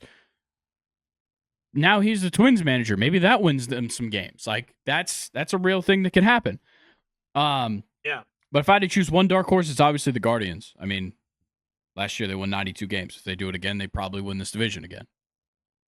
Yeah. I actually went a step lower for my dark horse. I took my third place team in the Royals. Fair. I think their differences could be Cole Reagans just absolutely deals and Bobby Witt wins AL MVP. And then going back to Jonathan India, him being the leadoff guy just changes everything. Yeah. For the team. That's such a big addition. So yeah, underratedly, I think AL players have to be so happy that Shohei's in the NL. Yeah. Getting that out of your way is so helpful. Let's talk about some Cy Young candidates because I do think there's a handful of them in this division. Obviously, Tarik Skubal's the reigning champion, so he just naturally floats in there as the favorite. But him and Cole Reagans, I think, are two guys that you could certainly see as finalists this season. And then obviously Lugo was one last year, so I put him on the list again. Gotcha. I have Skubal, Lopez, and Reagans. Okay, yeah. I've actually got Tanner Bibby over Pablo Lopez, potentially. Wow. I think Bibby's taken, first 2 seasons in the league, really like what I've seen. If he takes another step forward, it's going to be like he'll be floating in that territory of a top pitcher in the AL if he takes another step. Yeah. But Pablo Lopez, just the biggest thing is the strikeouts. I mean, those strikeout numbers are always so good. He's always so good to start the year. Everybody's talking about Pablo Lopez in April and May. And then we're not talking about him by the time the All-Star game comes around. It's very odd. Yeah. And then just, for shits and gigs, I put Emmanuel Clase here just in case. I mean, he's allowed to win it. They don't do it often. But, I mean, if he wants to get, 50 saves, he's welcome. It's super possible for a guy like him, too. Yeah. MVPs, I'll go ahead and start. I only had 3. Bobby Witt, Jose Ramirez, and then I actually went for a reach, but maybe Carlos Correa. Oh, interesting. I don't know about Correa anymore. That's tough. I was looking at his Baseball Savant from 2014, and he still had a very good year. Yeah. And who knows, maybe maybe he'll just break out. I don't know. You know what I kinda just just wanted to throw him in there. totally forgot about? When I brought up Clase, it like unlocked a memory in my brain. Emmanuel Clase was third in AL Cy Young voting last year. Lugo was second. I definitely did not remember that. That's crazy. That's insane. My MVP candidates, I got Witt, of course, number one. J-Ram, two. Those are the only two that should really be at the top of the list. I'm going to give some love to Riley Green. I think if anybody on the Tigers is going to stand out in that lineup, it's Riley Green. Another guy where it's just like he's young, he's ready to take a step forward, it seems like. The next two, I guess, aren't necessarily picks. Are we still believing in Byron Buxton's ability to play at an elite level? I really like Byron Buxton, but no. Okay, I'm just trying to read the room here. And next, in the modern MLB, can a player like Stephen Kwan be appreciated by the national audience?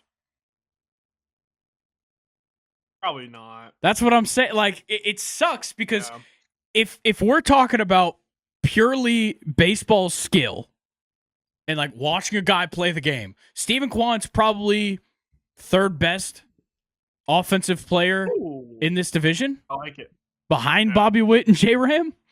I mean, that might sound crazy, but like Stephen Kwan is extremely talented. It's just he doesn't hit bombs, and he's not like some giant guy. Like he's like 5'10", small dude, lefty, slap hitter, but he's got one of the best gloves you'll find in the outfield.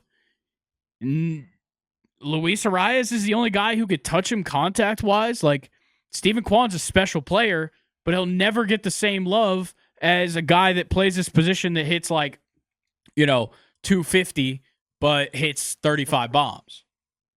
Yeah, you're exactly right. But yeah, Stephen Kwan is a dog. Yeah, it's tough. But I love Stephen Kwan. I would love for him to just get more appreciation. That's why I brought him up in the MVP section. Let's talk Rookie of the Year candidates, because this is a division that has a couple of the top farm systems that we've seen, especially over the last couple of years they have. But to me, it really stands out from two teams. I mean, the Tigers are still kind of feasting off of being so garbage for the last couple of years, or really for the last decade. They're still feasting off of that and bringing up top talent every week. I mean, there's a highly touted debut once a month by the Tigers, it seems like. Crazy. Your starting lineup and rotation has two of them. Yeah. You didn't get Bregman, but you have Jace Jung, who's still who I Rookie love. of the Year eligible. Love him too. And then obviously Jackson Jobe. What is going to happen with him? He is so young. Yeah. Jace Jung, probably not my favorite of the two to win Rookie of the Year this year. But he's certainly going to be a contender. He's the younger brother of Josh Young, in case anybody was wondering. Last year, he played 34 games. Didn't really do much, though. But in AAA last season, he played 91 games, had 14 home runs, and a 381 OPS. Or, sorry, a 831 OPS, which is phenomenal. Jobe, on the other hand, is a little bit more about the potential. If he unlocks the potential, it's there. Like, first of all, if all you've watched was those two playoff games, throw that shit out. I mean, don't even look at those two playoff games, because those were his third and fourth MLB appearance. That's crazy. And they also had him coming out of the bullpen, which is not what he does. I mean, first appearance of his career, comes out of the bullpen, pitches an inning, and gives up one hit, no walks, no runs, but no strikeouts or anything. Second time out, he goes 2 innings in relief. I think he struck out 3, gave up 1 hit, 1 walk. Like, that's not bad. And he's obviously got all the potential in the world. There's a reason he was one of the top prospects in baseball and still is. This guy's here to stay. He's probably not going to go back down again from what I've seen from him. So expect Jackson Jobe to at least play his role. The White Sox are in a weird position because I think a lot of their guys probably won't come up this year, but some of them could, because every position except center field and first base is up for grabs. Yeah. So a Colson Montgomery could come up this season, or Kyle Teal, or Edgar Cuero, which I think is going to be one of the most interesting things to follow, is which one of those guys is going to get the job. It's very interesting. I'm so sorry. I was getting texts from my parents. Were you still talking about the Tigers there? No, I'm talking about the White Sox now. So Colson Montgomery, Kyle Teal, Edgar Cuero. It's just all these positions on the field are open except center field and first base. So somebody could come up even if we're not expecting it. That's interesting because I had none of those guys. I had Noah Schultz, left-handed pitcher.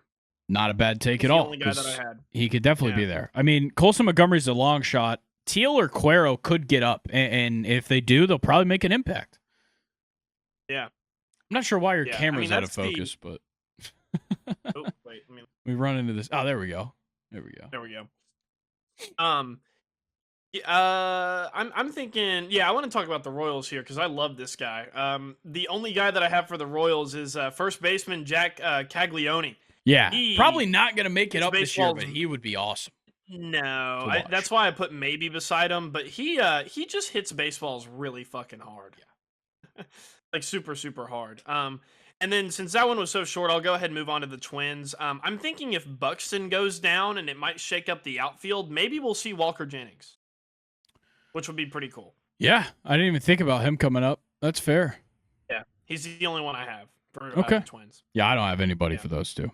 So, gotcha. I mean, there's like nobody for the Guardians to bring up. They've pretty well brought everything up. Oh, sorry, I forgot. I do have one for the Guardians. That's Travis Bazzana. Yeah, he's not going to make it up this year. He's a little too early on, but shout out Travis Bazzana. Oregon State, one of the best at producing MLB talent recently. Also, nobody talks about this. Adley Rutschman and Stephen Kwan were college teammates. No. What? Yeah. Really? Yeah. Where? Oregon State. Oh. Oregon State, actually, that season, stacked. I think they had a couple guys that have already that are pitching in the league, too. Interesting. Yeah, something to look into for the people out there.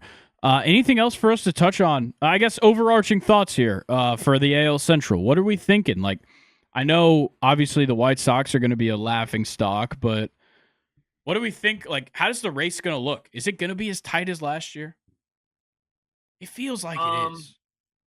Yeah, I'm going to go ahead and say yeah. I don't think any of these teams jumps out at me and kind of just screams, yeah, we're going to run away with it. I think they're all very close. I actually, before we move on, I'm going to look up the favorite to win the AL Central because I'm very interested in what the odds are. While you're doing that, I'll go ahead and run through my standings again. So from bottom to top, I had White Sox, Twins, Royals, Guardians, Tigers winning the division. Yeah, I'll recap my standings before I say who's the favorite. Crazy. From bottom to top, White Sox, Twins, Tigers, Guardians, Royals. Okay. Wow. What do they say? Looks like across the board, across 6 different gambling sites, the Twins are the favorite to win the AL Central. What are we missing? I don't know what we're missing. No idea. But it's also like the Twins, so I'll go off of BetMGM right here. The Twins are plus 210. The Tigers are plus 250. The Royals are plus 300. The Guardians are plus 300. The White Sox are plus 25,000. Yeah, I don't know what I'm missing here on the Twins necessarily, but very interesting. I don't know. That's crazy. Did not expect them to be the favorite. There's got to be some like deep state shit going on there because like maybe. I don't know. It's certainly weird. I mean, I was not anticipating that. That definitely throws me off there. But anything else we need to cover for the ALS? Oh, go ahead. Maybe they need to start releasing, like, if there's any notable people in the world that have bet on the Twins to win the division this year. Maybe. Probably some big pharma guys in there or something. Could be. I don't know. I'm just trying to think of a reason why. Like, the Twins is just not who I would have thought. No, not at all. So, I mean, they literally fired their manager last year. Yeah. That should be a sign. Okay. I think that. Oh, sorry. What? One, but yeah. I was just gonna say they replaced him with a good guy. Definitely at manager, but still, you're right. They fired their manager last year, so All right, that does it for the AL Central. Next week, we can wrap things up. AL East. All right, Premier League weekend time. We're going to do 2 Premier League games, and then we're going to do the Carabao Cup final because the Magpies are playing. I mean, I got an opportunity to see Newcastle win their first major trophy in quite some time. Last time we won a trophy, I believe, was the championship in 2017. Before that, if you're not counting winning the championship, whatever. If you're looking at Premier League and FA Cup, EFL Cup, you're looking at like the 50s. So I'm looking forward to that one. But we're gonna start off with Man City versus Brighton. I mean, these are 2 teams that I guess a couple of weeks ago you probably wouldn't have circled this matchup. Brighton is on wonderful form that has put them into a position to where I do actually care about this matchup. Yeah. And City, how about, getting clean sheeted by Nottingham Forest in a 1-0 loss too? It's going to be interesting. I think you definitely have one team that's on much better form than the other, that's for sure. Yeah, Brighton absolutely killing it. If you look at the last 5 games they played in all competitions, it's a 3-0 win over Chelsea, 4-0 over Southampton, 2-1 over Bournemouth, 2-1 over Newcastle, 2-1 over Fulham. I mean, they're absolutely flying right now. Yeah. Unbelievable. In Man City, it's just like the random struggle out of nowhere, and it's typically against good teams. I mean, Nottingham Forest, obviously a good team that we've talked about a lot. The 1-0 loss there. Sure, they beat Plymouth Argyle in the FA Cup, and they beat Tottenham Hotspur 1-0, who sucks. But, like, you lost 2-0 to Liverpool, and the embarrassing defeat to Real Madrid in the Champions League. Things just aren't going Man City's way, and we're about to go into about a 2-week break from the Premier League. This is not the time to be fucking around. Yeah, you're exactly right. And what I'm noticing too is they're not really scoring a lot either in the Premier League as well. And you're gonna, I feel like find trouble with that. Brighton will probably outscore you in this game, thus giving Brighton the win. Yeah.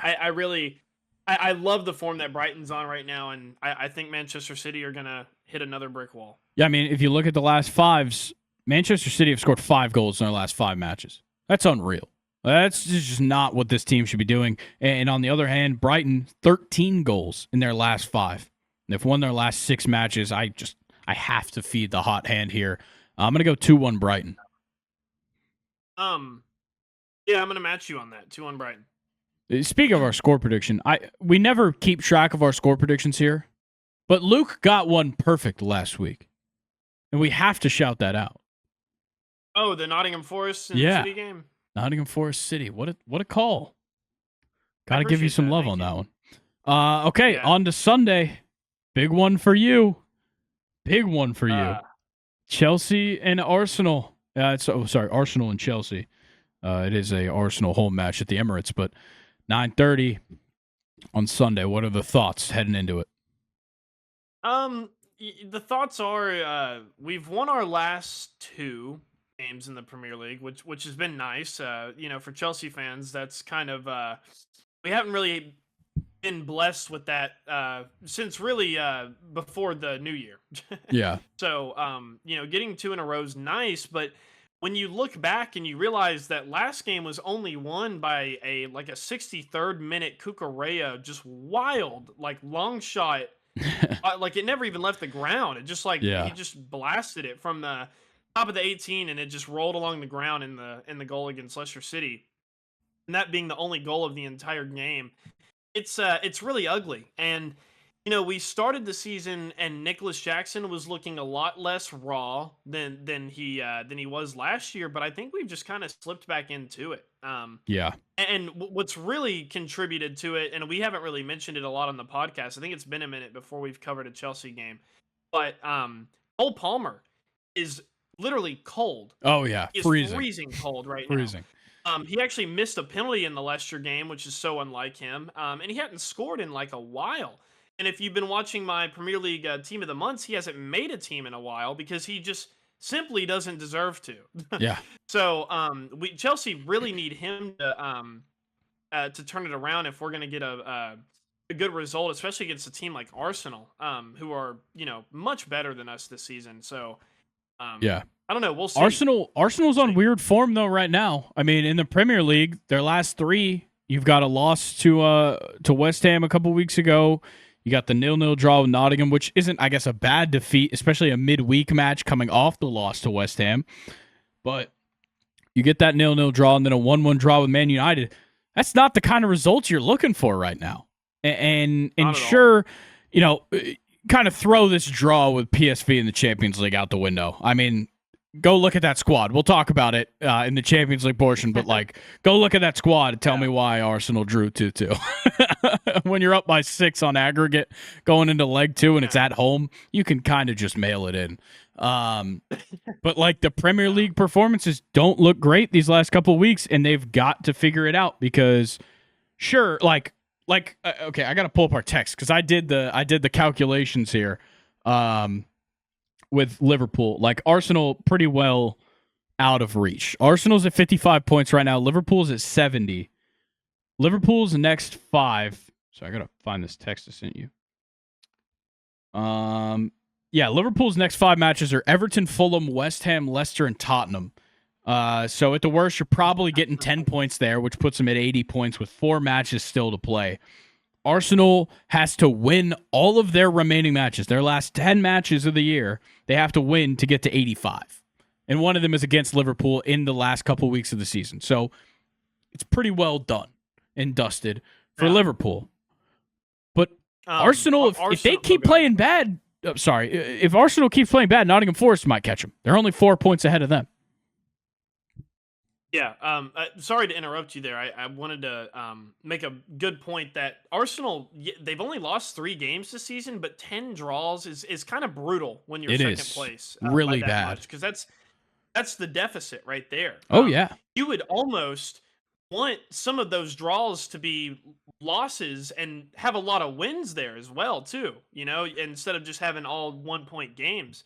Yeah, what's really interesting... Sorry, go ahead. I just wanted to talk about the Arsenal draws this season. Yeah, Arsenal's draws this season, going through the entire year, Brighton, Man City, Liverpool, Chelsea. Then you have Fulham and Everton back-to-back, Brighton again, Aston Villa, Nottingham Forest, and then Manchester United. A lot of these draws are against the other teams in the top of the table. So, like, they're drawing top teams. They're not losing to them, but they're losing to West Ham. And they lost to Newcastle, and they lost to Bournemouth. It's just... Those are Arsenal's 3 losses? Yeah. Wow. That's the crazy... They're beating, for the most part, beating the teams they should. It's just they are drawing every single time with the top teams. But Liverpool is beating them. And that's the only difference here. Yeah. And just kind of like to zoom out of this game, it's match day 28 out of 39? Match day 29 out of 38. Out of 38. So we're winding down here. Yeah. This is 4th versus 2nd, Chelsea versus Arsenal. And Chelsea are only 6 points behind Arsenal, being in 4th place. Mm-hmm. So pretty big game. Definitely a big game. Yeah. And like I said, like this race really, if Arsenal loses this weekend, from 2 to 12 is going to be a problem. Right now, they're kind of safe if they get a win this week, but we'll see. Because, like, I mean, Nottingham Forest got Ipswich this week. If Arsenal doesn't get 3 points, Nottingham Forest is going to be knocking on the door. But you really don't want to fall out of Champions League. But for Chelsea, you're at the brink of falling out of the Champions League spot here. You did move on in the Conference League. I guess that's good. If you win the Conference League, at least you'll go to the Europa League. But the Chelsea's only 2 points clear of Manchester City and Newcastle in 5th and 6th.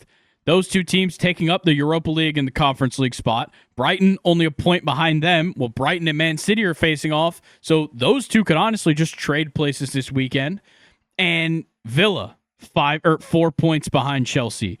Bournemouth, 5 points behind Chelsea. And that's all the way down to 9th place. I mean, Chelsea has to at least get a point here. At least get a point here for your survival. Or else you're looking at some potentially tough results. The Premier League, since we started since we started the pod, has just been crazy. Yeah. Like, it's been absolutely unbelievable to see, like, some of these mid-table teams, like really keeping up. Yeah. Like if you're in 10th place right now in match day 29 out of 38, you are still in a good spot. That You're is 5 points out of a European spot. Unheard of. Yeah. Yeah. It's awesome. Crazy. But then, of course, the bottom of the bottom is bad. I mean, Ipswich, Leicester, and Southampton turn it back around and go home. Like, holy shit. Yeah. Even Wolves, that's a weird gap. Wolves is in 17th, and they're 10 points behind 16th West Ham. That's a weird little gap there. Yeah, and 6 points ahead of Ipswich, so not necessarily that in danger of falling down. Yeah. Final score prediction. Did you already give a final score prediction for Arsenal Chelsea? No, not for Chelsea Arsenal. Man. Break Ethan Nwanery's legs in a video game. 1-0 Chelsea. Jesus. Okay. I'm gonna go 1-1. I think both these teams are on odd form. A draw seems just about right for Arsenal at this point in the season. So yeah, I'm gonna go a 1-1 draw between the two. Do we know where the game is held? Emirates Stadium. Oh, you said that. You said that already. Okay. Okay. On to the Carabao Cup final. Here we go. Liverpool and Newcastle. Second time I'll be watching Newcastle play in a cup final. First time as a fan. I wasn't a Newcastle fan just yet when we made it to the FA Cup final a couple years ago. But 12:30 on Sunday. I thought it was on Saturday initially, and I thought I was going to miss the game because of work. But I think I will be able to watch it while I'm working from home on Sunday. So we'll still get a chance. But that just makes me really want to win more if I'm going to be able to watch it live. So we'll see what happens there. Liverpool's certainly in a weird spot right now. I mean, we're about to talk about it, but they just got knocked out of the Champions League, so things don't look great. Premier League-wise, the form's as good as it's been all year. It's hard to get a read here. I mean, I of course I want Newcastle to win with like every fiber of my being, but like if Liverpool decides they want this one, and I feel like losing in the Champions League is going to make them really want this one, that could be a problem. I mean, they're already out of the FA Cup. Carabao Cup's their last shot at any trophy outside of the Premier League trophy now. Yeah. Trent Alexander-Arnold is actually going into this game doubtful with an ankle injury. Sucks though. Anthony Gordon being suspended. You don't want to see him out for a suspension in a cup final, especially. That's just really annoying. Yeah. And then for the rest of Newcastle's injuries are Sven Botman and Jamal Lascelles and Lewis Hall. Actually, is he having to serve that suspension for this final?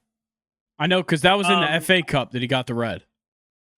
ESPN article says that he is suspended out for this game. Yeah. Yeah, that definitely sucks. Certainly changes my perspective here. I would be stupid. Oh, is I the one who just broke that to you? Yeah, I would be stupid to say that Newcastle was going to lose, regardless of whatever the team was going to be. Oh man. Yeah, you know what is concerning though? Throughout this whole Carabao Cup run, which has been very good, by the way, Fabian Schär is the joint leading goal scorer for the team with 2 goals. That's weird. Yeah, that is strange. Just an odd thing. Cody Gakpo, the leading goal scorer for Liverpool, with 5 in this run. Yeah, there's nothing here to go off of. I mean, both of these teams are playing fine. I mean, Newcastle's playing okay in the Premier League, not great. I mean, we just lost to them 2 weeks ago in the Premier League. So that kind of tells me a little bit of what I might be able to expect here. Yeah. And especially when Newcastle and Liverpool, they played Premier League matches last weekend, but neither of them are going to play another Premier League match until Wednesday, the 2nd of April. They've got 2 full weeks off. So, yeah, it's going to be interesting. Because I believe I think we go into an international break, and then I think we have an FA Cup weekend, or maybe the other way around. So the schedule is going to be a little bit weird. But, yeah, I have to go with Newcastle, but I'm not confident. I'll say that. I'm not confident. But anything can happen.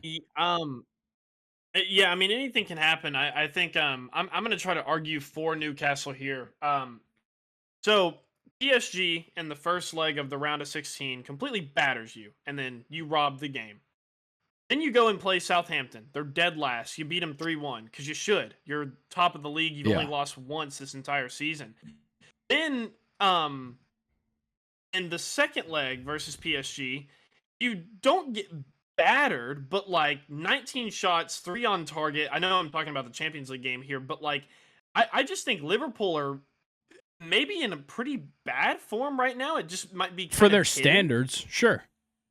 for their standards, and I'm thinking that Newcastle could probably take advantage of that because we've only in like the past almost like a month we've only seen Liverpool play Newcastle once in the Premier League, which they clean sheeted them. I think it was 2-0. And Southampton and then PSG twice. Yeah.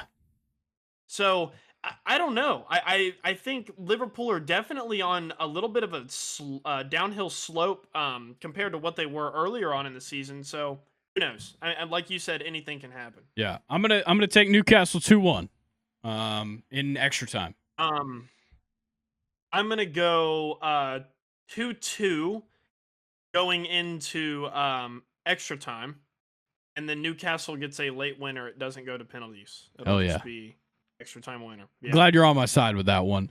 Let's just go ahead and jump straight into the Champions League while we're on the soccer conversations here. And probably just roll through this stuff real quick. It was certainly an eventful conclusion to the Champions League matches. I will say that for sure. Start off Benfica and Barcelona. Barcelona wins that one 3-1 in the second leg. Goes up 4-1 to win it on aggregate. That first game, kind of a crazy game where it was really just like the closest game all the way through. Barcelona gets the late winner. They were playing down 10 men or down to 10 men for like almost the entire match that first time. Then we get to see them at full strength at home on their turf, and of course they show up with goals. I think that was just so expected of them. Yeah. Second match of the week was that Liverpool PSG game, and I mean, what a fantastic 2 legs we got out of that. I mean, it was probably one of the more anticipated matchups of that round, of the round of 16. But getting, Liverpool, like you talked about earlier, Liverpool robbing that victory in the first one, and then PSG coming back in the second one and getting the 1-0 win to tie on aggregate and then to go to penalties. And PSG dominated the penalties. I mean, winning 4-1 on pens is not normal. No. Grayson, PSG might be kind of onto something. Oh, they are. I mean, it's so hard to bet against Real Madrid. Not to be beta or anything, or just kind of go with the obvious choice, but PSG look really good, and they're playing really, like really a complete squad. I mean, Liverpool trampled through the league phase, and they have run through the Premier League. For PSG to catch them like this and force them into the positions that they have in these games is an unbelievable testament to how good PSG really is. Well, the front three of Cavra, Dembele, and Barcola, like you're on your toes the entire game. I mean, that's literally so it's 3 wingers with Dembele in particular that has a fantastic ability to finish. Yeah, exactly. And I want to make another point here with Cavra, especially is like they just signed him in January. And it looks like he came up through like their youth system, and he's been playing with Dembele and Barcola like his whole career. Like that was such an insane signing. It fits exactly like a glove, and not the glove that OJ put on. Like a really good glove. So yeah, what a signing from PSG, and they finally have like a likable team. What'd you say? Said good leather gloves. I mean, yeah, good leather gloves. Also, I love this midfield as well for PSG. It's so underrated. I mean, Fabian Ruiz, out of nowhere, has been playing unbelievable. And then, like, Yao Neves is young. I mean, he is a dog. He's 20 years old. Balling out. Champions League and in Liga. Like, you couldn't have asked for better out of this squad. It's unreal. So shout out to PSG. I mean, they're moving on. It's huge. Yeah. Shout out to Luis Enrique. Probably don't give him enough credit. Yeah, we should probably give him a lot more credit. But I think also, like, Sure. really the credit goes to those January moves. I mean, we talked about them kind of as the new year started. This team did a full 180. They were struggling. Oh, yeah. They were really struggling in the Champions League to find the right form, and they were losing some games they shouldn't have, drawing some games they shouldn't have. Totally skyrocketed at the turn of the new year, and it's been unreal. Hearing you say that, like, I had totally forgotten that, like, by the end of the by the end of the first stage of the Champions League, you and I were like, is PSG gonna make it? Is Man City gonna make it? I totally forgot about that. They are like, they were on the brink of elimination. Yeah, insane. Crazy. Wow. Crazy to think about. Inter and Feyenoord. Inter ends up just kind of taking care of business, kind of like we expected. I would probably say, leg one was 2-0, leg two 2-1. They win it 4-1 on aggregate. Inter just looks really strong, and I'm really looking forward to their next round matchup, which is against Bayern, who beat Leverkusen 2-0 in the second leg, going up 5-0 to win it on aggregate. That matchup looks so enticing between Inter and Bayern. Yeah. That looks like a lot of fun. I mean, Bayern Munich is playing unbelievable right now. Yeah. And Inter, Grayson, just one of those teams where it's like, yeah, like, the star power is not there, but like the tactics and the players that you have to play those tactics is the best in the world, I would say. Yeah. And right now, Inter is in a tight race in Serie A as well. I mean, they're first by 1 point over Napoli, and they're 3 points clear of Atalanta in third. Yeah. Shout out Matteo Retegui. 22 goals in 28 matches in the Serie A. Damn. Killing it. Killing it. I wonder how he's going to like playing at Old Trafford next year. Yeah, or he'll continue this Atalanta pipeline to Atlanta United. Yeah. Oh, man. I guess you made that joke about Retegui. I've seen a lot about I guess Arsenal's they're changing sporting directors or something at the end of the season, and they said that they want Lautaro Martinez. Oh, wow. If Arsenal had Lautaro Martinez, I mean, things might be a little bit different right now in the Prem. I don't know if he would leave Inter. I don't think he would. Yeah. He seems pretty loyal. Exactly. After the first leg, I was watching the CBS coverage. Need I say more about those four? They're amazing. Wonderful.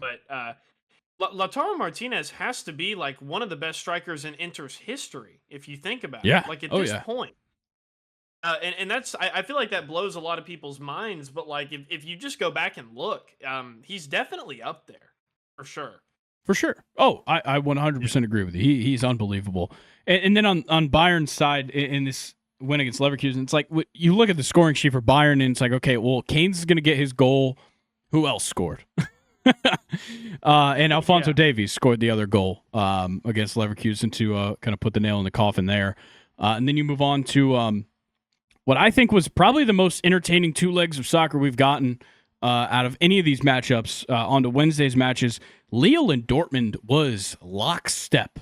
I mean, you couldn't have asked for better.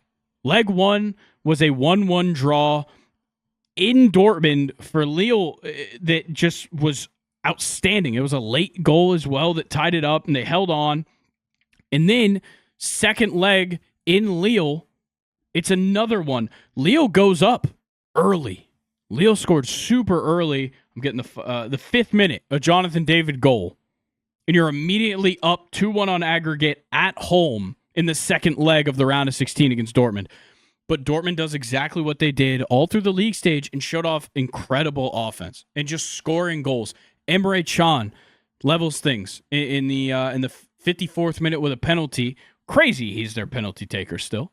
Right. And then Bayer in the 65th minute, just 11 minutes later, gets the eventual winning goal and moves Dortmund on to the quarterfinals. But like, what an incredible two legs.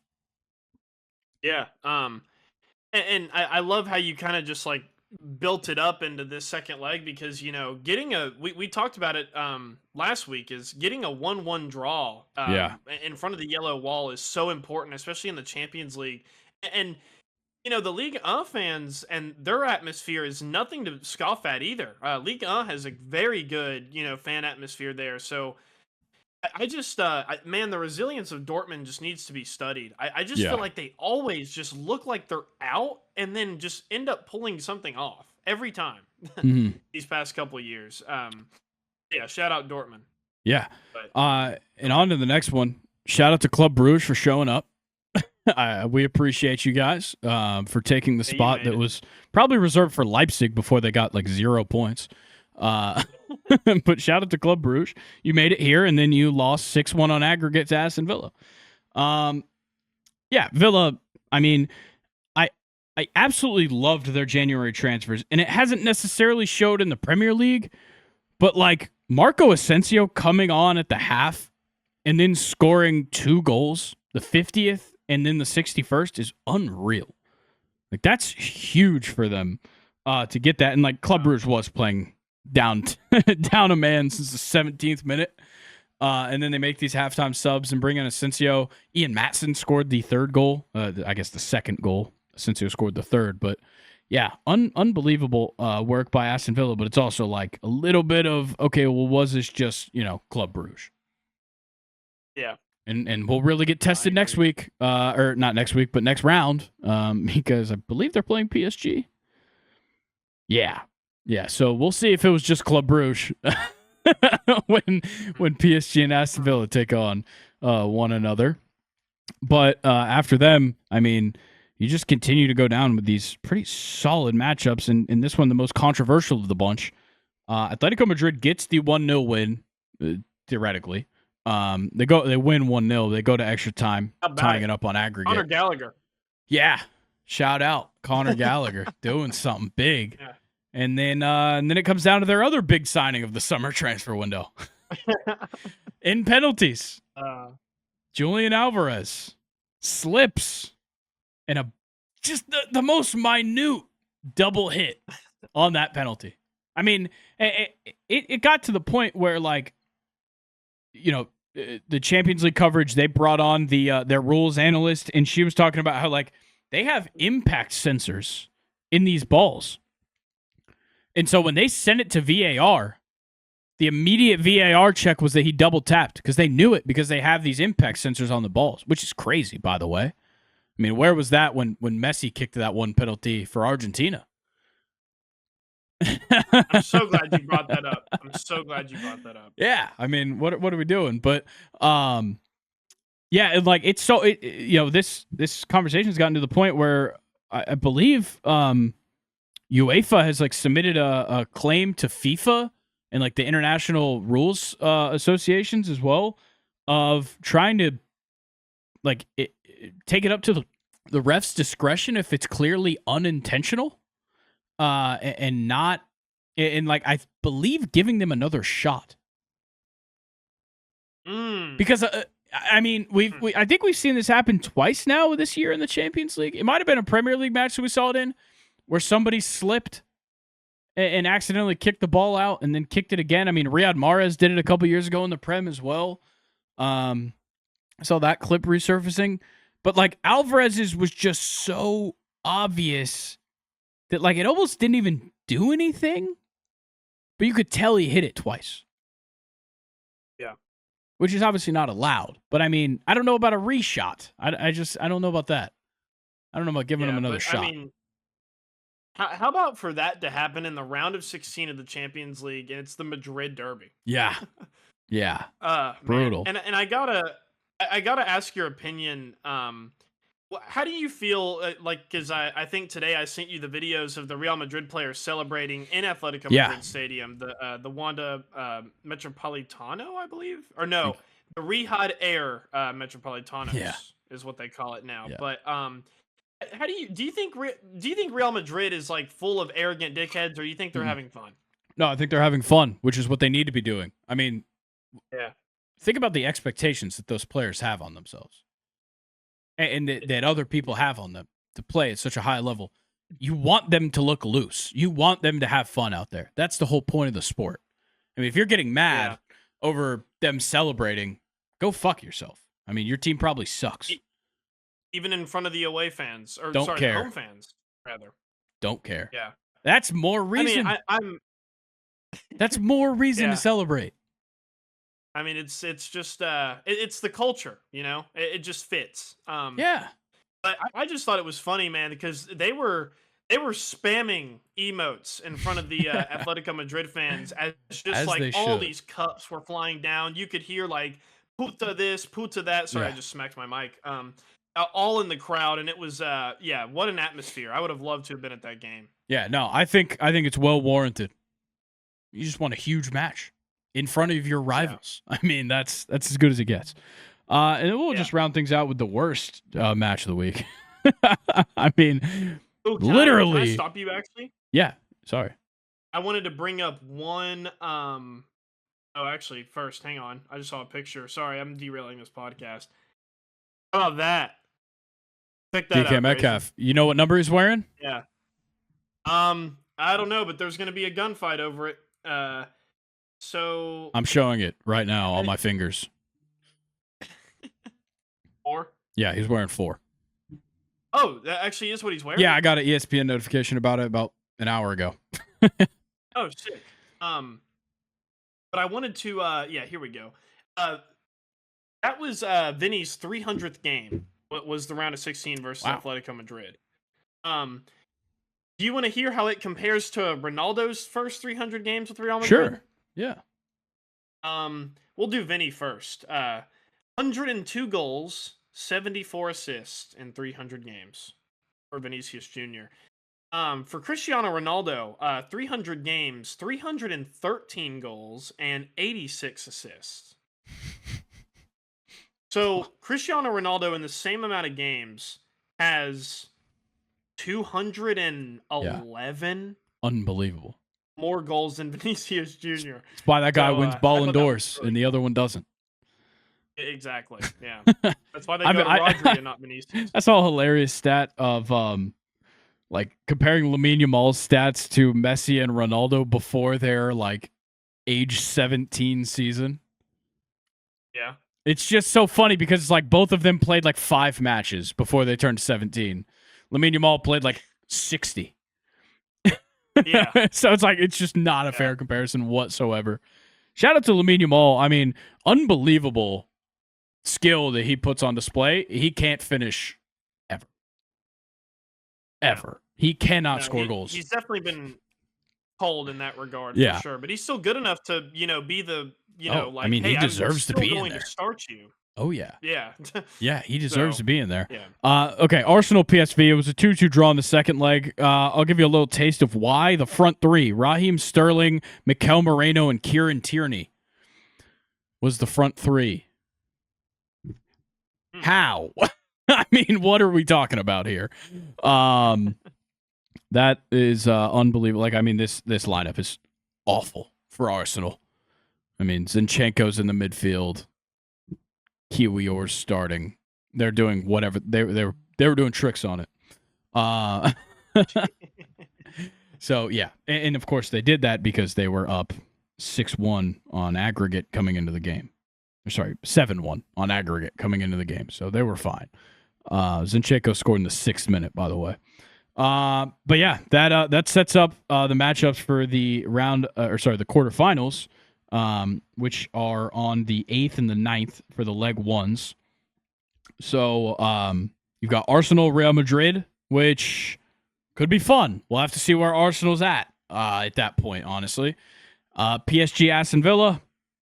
I think we both know where we're heading with that one right now, but we'll have to see. Barcelona and Dortmund and Bayern Munich and Inter is unreal. So excited for both of those. I mean, Barcelona and Dortmund, I believe the two of them claim the top 3 goal scorers in the Champions League this season. Yeah. Oh, sorry, except Kane. Kane's now up there at 10, but I mean Rafinha has 11, Guirassy has 10, and then Lewandowski has 9. So yeah, that's a big one there. with Arsenal, Real Madrid, really interesting. I just I can't see Arsenal playing at the Bernabeu going well whatsoever. Like I That's think that fair. could be a genuine like a 4-0 win Yeah. for Real Madrid. Yeah. I don't know. I mean, I like, could can see it you like? happening. Does it sound like right for Arsenal to like put up a good game in the Bernabeu? I don't know. They might. I don't know. They're weird. Yeah, They're an odd team this season. they are They certainly lucked definitely out playing PSV, but I don't know. Maybe you want the challenge. true. But Very true, yeah, I'm not yeah. sure. I think it's that time. I don't know about you. I think it is that time for questions time. We'll go ahead and get right into it because the clock is ticking. We do have a little bit shorter questions here from Nathan because he is getting a root canal today. So he gave us he just kind of emailed it in, which I think you're allowed to. I'll say it. But yeah, shout out Nathan. Hope everything went well. I haven't talked to him yet. Yeah, we'll get into these questions. First one. How are you guys doing in your current life endeavors? Wild way to start. Considering half of my current life endeavors is this, pretty well. Yeah. Yeah. No, I'll second that. To speak on the podcast, it really feels like I don't know about you, but more so since the turn of the year, it like stuff's been going on Oh yeah. for Yeah. us in second and short. It feels I don't know how to explain it, but it feels different than like when I first started. It feels really good. Yeah, I think we both have a little bit of wind in our sails right now. Yeah. And I think the 2-week break jump started a lot of that for me especially. So yeah, I'm just looking to keep riding that. Otherwise, life's going well. Yeah, life's going well. Any new music in the playlist? I like this. This is kind of like a little check-in on things we talk about here. Yes, actually the newest the newest 2 Chainz album is like a 10 out of 10. Interesting. Yeah, it's we've never heard 2 Chainz like this. It's super slow. It's one of those where it's like a very lyrical rap album where the whole song, all the songs are just filled with verses instead of like, transitions from like Larry back to 2 Chainz with like long like instrumental breaks. It's just very wordy. And it's like I said, it's we haven't ever really heard 2 Chainz sound like this before. And it really just kind of goes to show that he's a dog rapper. Like he's very good. He's not just famous and popular. He's good. So I've been listening to a different Atlanta artist. A lot of Faye Webster in the rotation right now. Yeah. Loving me some Faye Webster. A Dream with a Baseball Player. Banger. Absolutely love that song. Also, Charles Wesley Godwin dropped an EP a couple weeks ago called Lonely Mountain Time. Wonderful stuff right there. Yeah, that's the main 2 things that have jumped in the playlist. Have you listened to the newest Ocean Alley song? Came out in mid-February, Left of the Dealer. Oh no. Love it. Absolutely love it. Yeah, you got to check that out. Did you ever listen to Orange or like Tangerine or whatever that is? Yeah, for sure. That one's definitely in the playlist. Yeah. Very good. Definitely been listening to the Short and Sweet Deluxe. Shout out Sabrina Carpenter. Trying to see. I did kind of put together like an other music kind of playlist, like outside of my country music playlist. Just because sometimes I do like to tap back in on some other things. A lot of Ocean Alley in there. A little bit of Leon Thomas. Some Beba Doobie for sure. Some older Sabrina Carpenter music. Olivia Dean is another one that I'm getting back into. I was really into her music like probably, I don't know, like early summer. Probably talked about it here, but I was listening to a lot more of her music again. Some Claro's in the mix. Oh man, Claro. Yeah. Shout out. I'm not like the biggest fan of like house music. and things of that nature. But like every now and then I like it. I mean, like I'm into it. And one of my favorite DJs that I only really consume her stuff on TikTok is Zulon. She's like, I think she's like 21 or something. But she just dropped, like, she's been debuting this set with this unreleased Claro song in it. Fucking banger. Absolute banger. It's so good. So good. If you guys haven't listened to Zulon, very good. Okay. What about you? Any other music? Other than that, I actually I kind of had a revelation with Drake. Ooh, interesting. Because he had the new album with Party Next Door. Yeah. I still haven't listened to it, which is something I should listen to. Big Party Next Door guy right here. Love some R&B, yeah. Oh, we'll have to talk about that. I actually didn't know that about you. I would go as far as to say like The Weeknd, Party. I love Party. Wow. Okay. Party's awesome. Yeah, I like Party. Like, I haven't really dove. I haven't been into his music in like a while. Yeah. I probably have to brush myself up on it. But like, Come and See Me is like one of my favorite songs. Yeah. Love that song. You should do me a big favor so we can talk about this album. But listen to the newest Drake and Party album. Yeah. Like Nokia. Definitely a banger. And I would go as far as to say I don't think it's as corny as what people say. I think it's actually like, fair, good. I think it's a little like, I've heard that one. It's a little, I'm not a fan. Yeah. I'm not a fan. That's all I'll say. Okay. Not a fan of that one. Yeah. But yeah, that album actually it surprised me. I really enjoyed it. Nice. It's always nice to hear Drake go slower. Yes. So. And when he does it with Party, I mean, their connection is amazing. I love when they're on a song together. Unreal.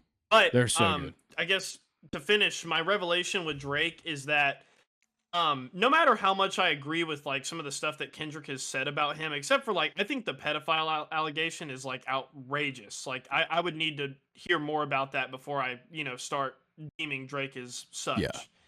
But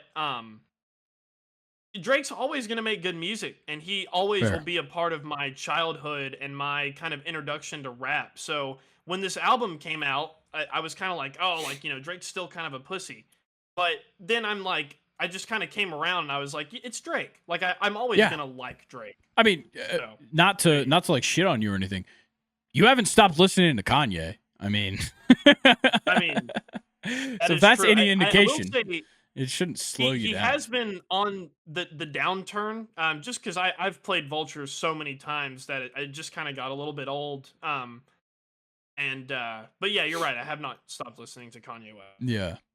Okay, next thing. Have you seen any cool sports stats or metrics recently?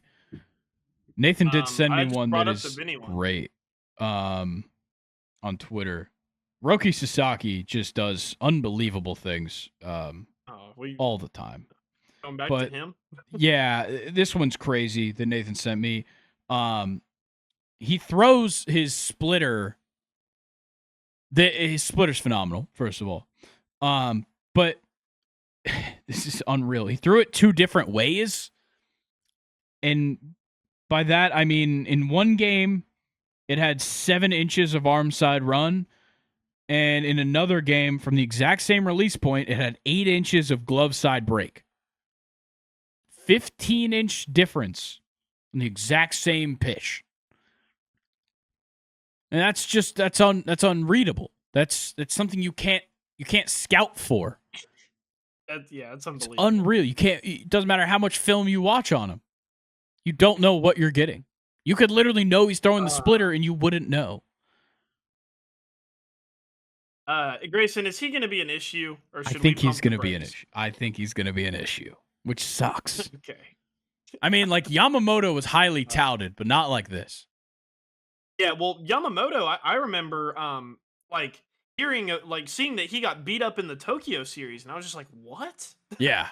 No, Roki's different. How did that happen? Roki definitely seems a little different. Yeah, which is wild. Yeah. I have 3 stats that I can read off to you. Yeah. You want baseball, soccer, or NFL? I mean, why not hit them all? Well, yeah, but which one do you want first? Soccer. Okay. Neymar is injured again. Which, if you guys know, his sister's birthday is March 11th. Today, as we're recording this, it's the 13th, Thursday. Um, he always misses a game around this date. In fact, 9 out of the last 10 seasons, he has missed a game on this date, and it comes about in such a weird way where he's just like, oh, like I'm hurt, like out of nowhere. I feel like the position he's in right now, playing at Santos, he could just be like, hey, it's my sister's birthday. Don't put me in the team sheet. Yeah, just do what Messi does and just leave the country. Yeah. Just be like, I'm not there. Yeah. Messi's just like, sorry, I need a break. I'll be elsewhere. Yeah. Exactly. This one's kind of long, so I'm going to go ahead and run through this. This is the MLB one. This is the Yankees injured list as of 3 days ago. Definitely going to be long. Clark Schmidt, Zach Efros, Tyler Matzik. I actually didn't even know we had him. Yeah. Clayton Beater, Jake Cousins, JT Brubaker, Jonathan Loizaga, which he could be like May to June. He's having elbow surgery as well. DJ LeMahieu, meh. Lewis Hill, Giancarlo Stanton, Chase Hampton, and obviously Garrett Cole, who's done for the year. I think that Stanton injury is concerning. Both elbows. Yeah. Not good. Weird. No, not at all. And that's that's got to be something with your form, right? If it's in both, probably. Or it's just not taking care of him. I mean, he definitely has an unorthodox kind of swing, so could be. Yeah. I don't know. Could just be way he's working out something. Could be. Well, I wonder if it actually has something to do with all the weight he lost going into last year. I wonder if that's it as well. Maybe his muscles got a little bit weaker. Last one for us. Sorry, this has kind of been long. The Cowboys, the last time they signed a free agent over $6 million a year was 2015 Greg Hardy. That's unreal. I saw that one the other day. That's unbelievable. Yeah. What's crazy is the salary cap has increased by over $130 million since then. So if you're, the New York Yankees and going to be first on Forbes list, beating Real Madrid, the Yankees, and Barcelona for the highest, earning like sports franchise or the highest valued sports franchise, what are you doing? I don't know. I don't know where Jerry puts this money. Like it's insane. But like, I never really see them in like cap trouble. No. But it's also like, it's not like they always have a ton of cap space either. I mean, they're paying their guys. It's just they made a lot of bad decisions on the guys they're paying. For sure. But I think Jerry is just way too attached to guys he drafts. I mean, Dak Prescott shouldn't be making, $60 million a year? Ridiculous. Should not be happening. Should not be happening. Absolutely ridiculous. We got one last question from Nathan. What are you looking forward to most about the draft special? To be in person with all of you guys, but also Mike. Yeah, Mike will be there. I think that's good. That's the best part. Is all of us will be there in person. Nobody on the phone line is so nice. I mean, the first time we did it, it was like special because we had like the rotating cast. That was fun. That was really fun. A lot of fun. But it was also it was pre-recorded and like we didn't have video, so like that kind of threw a bit of a wrench in it. I think what's nice about this year is me and Nathan are already working on planning things. Because Nathan's going to be able to kind of just fully produce. Because we won't have a mic for him. We only have 4 inputs. So Nathan's going to be able to fully produce things, which is going to mean that like I'm not like as soon as a pick gets made, I'm not going to have to be making a graphic while you guys talk about the pick.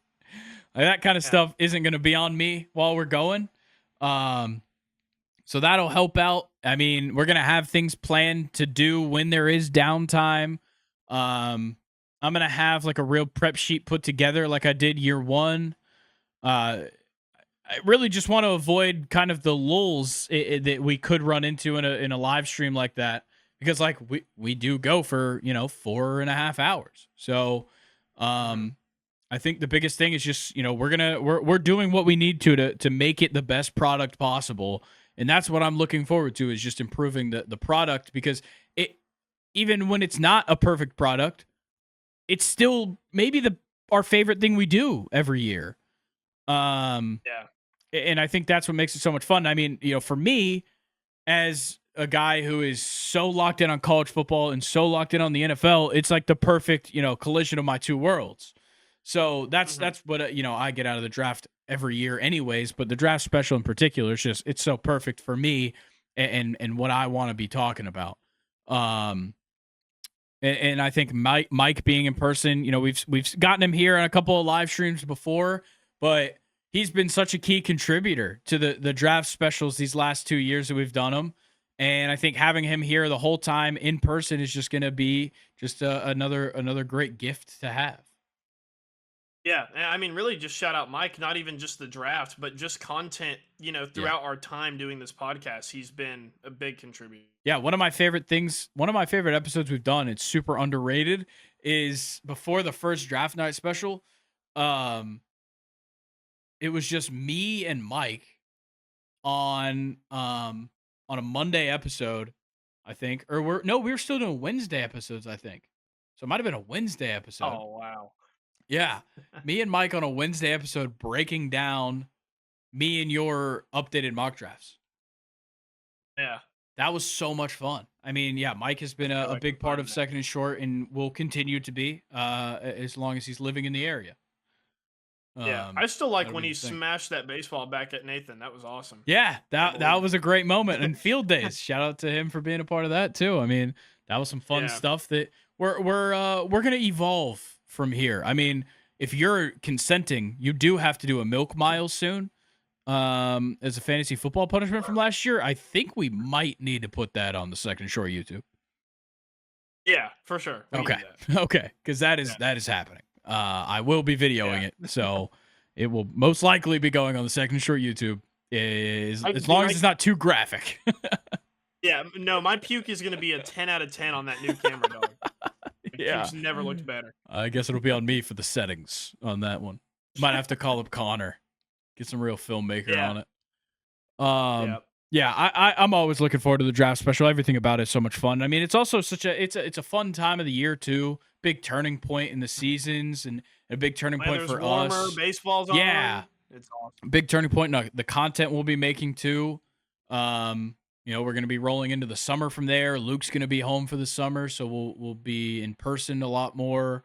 It's just, yeah, it's a good part of the year, and it's just such a fun event to really put focus on, I think. For sure. All right, well, anybody out there that's still listening to our long-winded talk about it, if you're not sold yet, you need to be. I mean, draft special, Sure. April 24th. I believe we'll start probably right at 8 p.m. when the draft starts. So tune in. Yeah. Don't And forget to watch Grayson's mock draft and stay yes, tuned for mine next week. yes, So very much that'll looking help forward you to look it. forward to our special. Yeah, definitely. And of course, we'll have these podcast episodes every Monday and Friday for you guys to keep listening to. So make sure you're checking that out. Make sure you're subscribed here on YouTube and you turn on post notifications. Stay up to date with everything we got going on. Follow us on Instagram and TikTok to stay up to date with what we got going on over there. And join the Second Short subreddit. So just in case Nathan has another root canal, somebody could give us some other questions. Hopefully not. Hopefully he doesn't have another root canal. But we would always appreciate you guys' questions. And of course, be tuned in for the draft special. Any updates for that will be on the Instagram or here on these podcast episodes. And like Luke said, go check out the mock draft video. Check out his mock draft video next week. Luke, we will see you next week. We'll see you on Wednesday here on YouTube. Yeah. And then we'll see you again on Friday. I will see you guys on Monday with Colin. Wait, And, I'm sorry. You didn't turn it over to me for Luke. Anything left for the people? Unless you were about to. I was about to. I'm sorry. So back There's to what I two was saying. things that I'm excited about. Back to what I was saying. And Luke, do you have anything for the people? Yeah, I got to hold a real Emmy award today. Wow, that is cool. Yeah. Maybe we'll get a Had sports this Emmy guest speaker. one day. That'd be short sick. sports Emmy. Unless Saudi Arabia buys us first, then we won't be. We'll have just gold. It might help us. That's Help our true. chances to get an Emmy. Yeah. And then on Sunday, I might be seeing Messi play. Really excited about that. Yeah, Obviously, okay. as an American, it's an insane deal, to be able to see Messi. And if he doesn't play, that'll be a huge waste of time. Yeah, that's fair. All right. Well, we're going to get out of here, and we will catch you guys later. Peace.